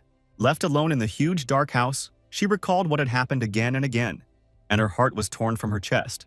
This had never happened to her before, but now, whenever she was alone, the girl felt anxious and had nightmares. That's why she hoped that she would feel safe next to the guy, and if he didn't mind, she wanted to visit him more often, the actress blurted out. All this time, Kang just looked out the window and then stretched, as if he hadn't even listened. Later, they went out to a used car lot. Shin-ha was quite skeptical about this market. There were better cars here, but Kang chose a rusty bucket. The girl didn't mince words, so much so that she even embarrassed the seller. But he wasn't angry. The car really did look bad and was fit for scrap metal, and the cost of repairs could exceed all reasonable limits. Shin-ha again suggested that they go look some more, but Kang stubbornly wanted to look under the hood. Of course, he wasn't the one who should have looked at the insides. The decision was made by the settler, who could also repair the transport. He had protocols for this case. Luckily, he had a manual even for 100-year-old cars. Jean had already fixed the power system, so there shouldn't have been any problems with the car. So, slamming the hood shut, he told the salesman he was taking the bucket. Shin-ha even offered to lend him some money if he wanted to save up for something. The seller himself warned that the car was in poor condition and that he wouldn't be held responsible if it stalled en route. Kang agreed but demanded a discount. It was a great deal for him. Renovations next to a new house could arouse suspicion among neighbors, so it was necessary to find a suitable location. The puppeteer had already figured out the metallurgical plant that had recently closed. He had found out everything while they were just walking around. To complete the repairs to the car, he needed spare parts and a quiet corner. That's what they did. Despite Shin-ha's grumbling, she followed the guy into the abandoned area. She kept bombarding the guy with questions, not understanding why they had brought this bucket here. And Kang asked her to be more polite with the car. It all felt like the beginning of a horror film that 10 men had secretly signed up for. Of course, this was not the case, and Shin-ha looked inside with curiosity. It was a pretty good and spacious room. Kang unloaded all the parts onto the workbench. The girl was surprised that he was going to repair everything here himself. For this, you needed a mechanic's license or something like that, the girl said. And Jean answered her that he was better than any license, although she had not heard him. I watched a couple of videos. Kang answered her half-jokingly. Disassembly is the reverse side of assembly. But what if the car exploded and he took the life he'd saved? Shin-ha worried. But the guy was rather surprised that she was so sure he'd ride with her. The guy explained to her that this factory had closed because the owner had retired. So Kang rented it for a whole year, surprising Shin-ha again. Having prepared everything, he opened the hood of his car. Having put on gloves, the agent stared at the girl in surprise. And he asked her how long she would be with him, since she had been following him around like a little tail all day, which earned him a portion of indignation. Shin-ha began to deny it, saying that it was he who brought her here. But Kang pretended not to understand what they were talking about. Then the proud girl announced she was leaving, and if he got bored, that was his problem. But then the guy reminded her that there was no public transportation in such a remote area. And she, horrified, said that she would simply call her manager. But then she discovered that there was no connection, because they were deep in the mountains. She was trapped, Shin-ha realized, and by evening the ghosts would come. Kang scared her even more. And then he quietly said that he had planned this from the very beginning, and he asked her what she thought. Why he brought her here. The girl's heart skipped a beat. It can't be, her lips whispered weakly, and she screamed that she was not ready for this. But the agent just wanted her to help with the repairs. Looking at how cheerfully the guy started repairing, Shin-ha realized that he could have handled it himself, but he just liked to tease her. Shouldn't the order of analysis be written down? The actress asked. In one of the films she watched, someone destroyed such expensive equipment, but the agent remembered everything. Jin immediately objected that he remembered everything, and Kang frowned, asking the puppeteer to shut up. The agent quickly disassembled the engine, and then just as quickly I assembled everything under Jin's guidance. Less than an hour passed. He then ordered Shin-ha to get behind the wheel for a test drive, and again heard a loud, indignant cry. The girl was still afraid that the car would explode, but Kang assured her that he had calculated everything carefully. After driving for just a short time, they immediately felt the difference. The engine no longer roared like a wounded animal. Kang's list of virtues and talents was once again updated in his eyes. But why does he need a warehouse for a whole year if the repairs went quickly? The apartment in Seoul was the base for living. This warehouse will become a production base, where equipment for missions can be quietly manufactured without arousing suspicion. But Shinha didn't need to know that, Kang replied. And the girl hissed indignantly. The guy decided to take the actress home, and then she decided to ask him. Shin-ho wanted to figure out how to install a smart lighting system that could be controlled from a phone, but Kang immediately suggested asking her parents about it. But they lived far away, and her brother was not very good with his hands, so the guy suggested that she call a specialist. But cutie Shin-ha insisted. She was scared and asked for help. Lately, she kept dreaming about the falling installation and she couldn't sleep. Jin confirmed that this happens to fighters who have gone through their first battle. It resembles post-traumatic stress disorder. Saving civilians is the main task of the United Army of the Earth, Kang suddenly said. Therefore, looking at the girl, he assured her that he would help her. And so Kang went up to the girl's apartment and climbed to the controller to adjust the lighting. A couple of clicks and the agent announced that everything was ready, surprising the girl again. She turned the light on and off several times using the remote control and everything worked fine. The girl thanked him, and again shyly twirled a strand of hair around her finger. Without thinking twice, Kang immediately headed for the door once his work was done. But Shin-ha stopped him and offered him something to eat. She decided to cook something for him, but the guy was skeptical about it. The girl was determined, even though she was going to the club to try his cooking. But since she had already owed him twice today, she would not ask him. There was a small restaurant nearby with a famous chef, about whom they even filmed reports. Jin quickly realized that such establishments were beyond their means, so it would be advantageous to agree in order to better understand the local culture and integrate into society. And then the agent suspected the puppeteer of having gastronomic preferences, but the robot did not respond. Kang agreed, hoping that the food in this place was better than what he cooked. Later, they arrived at an elite restaurant that occupied several floors of a luxurious building. But the guy naturally had never heard of this elite place. The establishment was called Penelope. It was difficult to reserve a table here, but the girl was able to do it yesterday after all. She is Shin-ha, the girl declared, and proudly shook her hair again. Hot, popular beauty, she boasted. But Kang remained indifferent to this, which earned him a portion of indignation. They went inside, and Shin-ha told them that they had met while filming a cooking show with the chef. And that was how they met. And yesterday, she took advantage of this to reserve a table for two. She reminded Kang to be grateful to her for such an honor. But then the agent had a question about who she was planning to spend the evening with, since she had booked for two. And Shin-ha suddenly stopped herself, because in fact she was planning to eat at the cafe and just cancel the reservation. To Kang's surprise, they first found themselves not in a restaurant but in a coffee shop, and the girl indignantly asked him if he had never been on a date. First, you need to chat in the coffee shop, so when you get hungry, go up to the 7th floor, the girl explained. The agent examined the cup of cappuccino in front of him and thought, the fact that information about him is on government websites means that perhaps there are records of his ordinary life somewhere. Kang didn't understand at all why he was here and not in the 82nd year in the Earth Alliance. Shin-ha, meanwhile, called the restaurant upstairs to confirm the reservation, and then she jumped up, screaming loudly throughout the cafe. The girl was very worried and started arguing with the administrator, not understanding where her reservation had gone and why she hadn't been warned. Almost in tears, outraged by such injustice, she told Kang that they were crossed off the list because someone more important had arrived. Kang took it calmly and suggested they just go and get some street food. But Shin-ha wouldn't be herself if she left everything as is. After fixing her makeup, the girl declared that she would figure everything out herself. Some visitors to these drinking spots recognized the famous actress and were surprised. For now, the agent decided to just wait and enjoy the local coffee. The guard heard the sound of a bolt being pulled. Then, some unknown people entered the lobby, and he ordered them to stop. There were about 10 of them, all wearing masks and holding steel cases in their hands. The guard realized that these were clearly not masquerade enthusiasts, but robbers. And at that moment, one of the attackers jumped forward. He kicked the guard in the stomach with his knee, and he doubled over. Their target was the restaurant at the top, and the robbers intended to take control of each floor until they reached it. Meanwhile, Shin-ha had already reached the boss and started a scandal. With his bald head shining and his mustache twitching nervously, the boss made excuses that an important person had come to see him. But the girl still demanded to know who dared to take her place. The chef apologized and reminded her that she had booked a table last and not through a waiting list. The girl countered that they could have told her, but then she wouldn't have made that journey. The boss bowed low and apologized.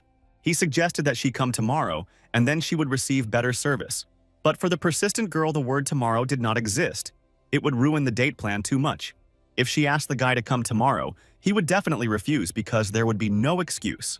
Director Lee Ho, sitting at a table in the Penelope restaurant, was indignant that his brother would not be able to come. even though he himself had asked to reserve a place there the day before the meeting. Lee Ho complained that he couldn't even call his wife because she had her own busy schedule. At this point, they ended their conversation, and the director sighed heavily. He didn't want to eat alone at all, and then he saw a familiar face arguing with the chef. Coming closer, he greeted Shinha. The girl said that she didn't come alone but to treat her brother Kang, but her reservation was canceled. And then the director said that this was even better. His meeting was also canceled. He was already upset that he would eat alone, but now they could have dinner together. Lee Ho winked at the girl, but her face hardly became happier. She preferred that he and Kang be left alone. The chef said that this could be arranged since this table was hers from the beginning, and then he realized that he had misspoke. The guy liked the coffee, slightly bitter without any sourness, a delicate creamy foam and no sugar. Jean analyzed the coffee using the agent's taste buds to understand how the drink here differed from what they offered in cafes. While he was waiting, he wrote to Shinha that he agreed to just eat soup with her and explained to Jin that he did it simply out of politeness. He was surprised that Kang had such a trait, and the guy asked if the puppeteer had by any chance experienced some kind of glitch. And then Jin caught the anomaly. Many people in the room lost their network at the same time. The door shutters on the first floor came down with a distinctive sound. Jin listened to gather all the information about his surroundings.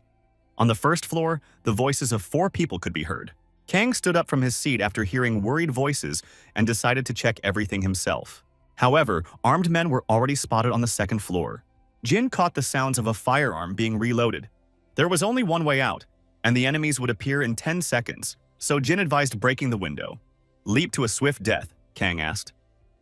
"Only the second floor," the puppeteer said coldly. Meanwhile, there was a knock on the villain's door. There were sounds of gunfire and breaking glass. They burst onto the 7th floor and the hall was filled with screams. The villain was told to shut up and go to the corner, otherwise it would be the end for everyone. Director Lee Ho couldn't understand what was going on and thought it was some kind of prank. But looking at the boss's face, pale as a billiard ball, he realized that no, this was not a joke. This means that they really did become hostages of the bandits. Shinha worriedly asked what they should do, and the director told her to do whatever she was told, or almost whatever, and to remain quiet. She told Lee Ho that brother Kang was now on the 2nd floor, and she decided to call him so that he would come and save them. But at that very second, she felt the weight of a gun barrel at her temple. The masked bastard said that phones are prohibited, although there is still no connection right now. Shinha suddenly started and spread her arms in surprise. The criminal pointed the barrel at the corner and he and the director complied. The girl could only hope that Kang would sort everything out himself. But Lee Ho was skeptical. No matter how strong Kang was, everyone was equal in front of a gun, and in his place he would get out of here. The guy was still thinking over his plan of action. "Saving civilians is the primary task of Earth Alliance soldiers," he said. "So escape is not for them," the guy said, his eyes flashing with icy determination.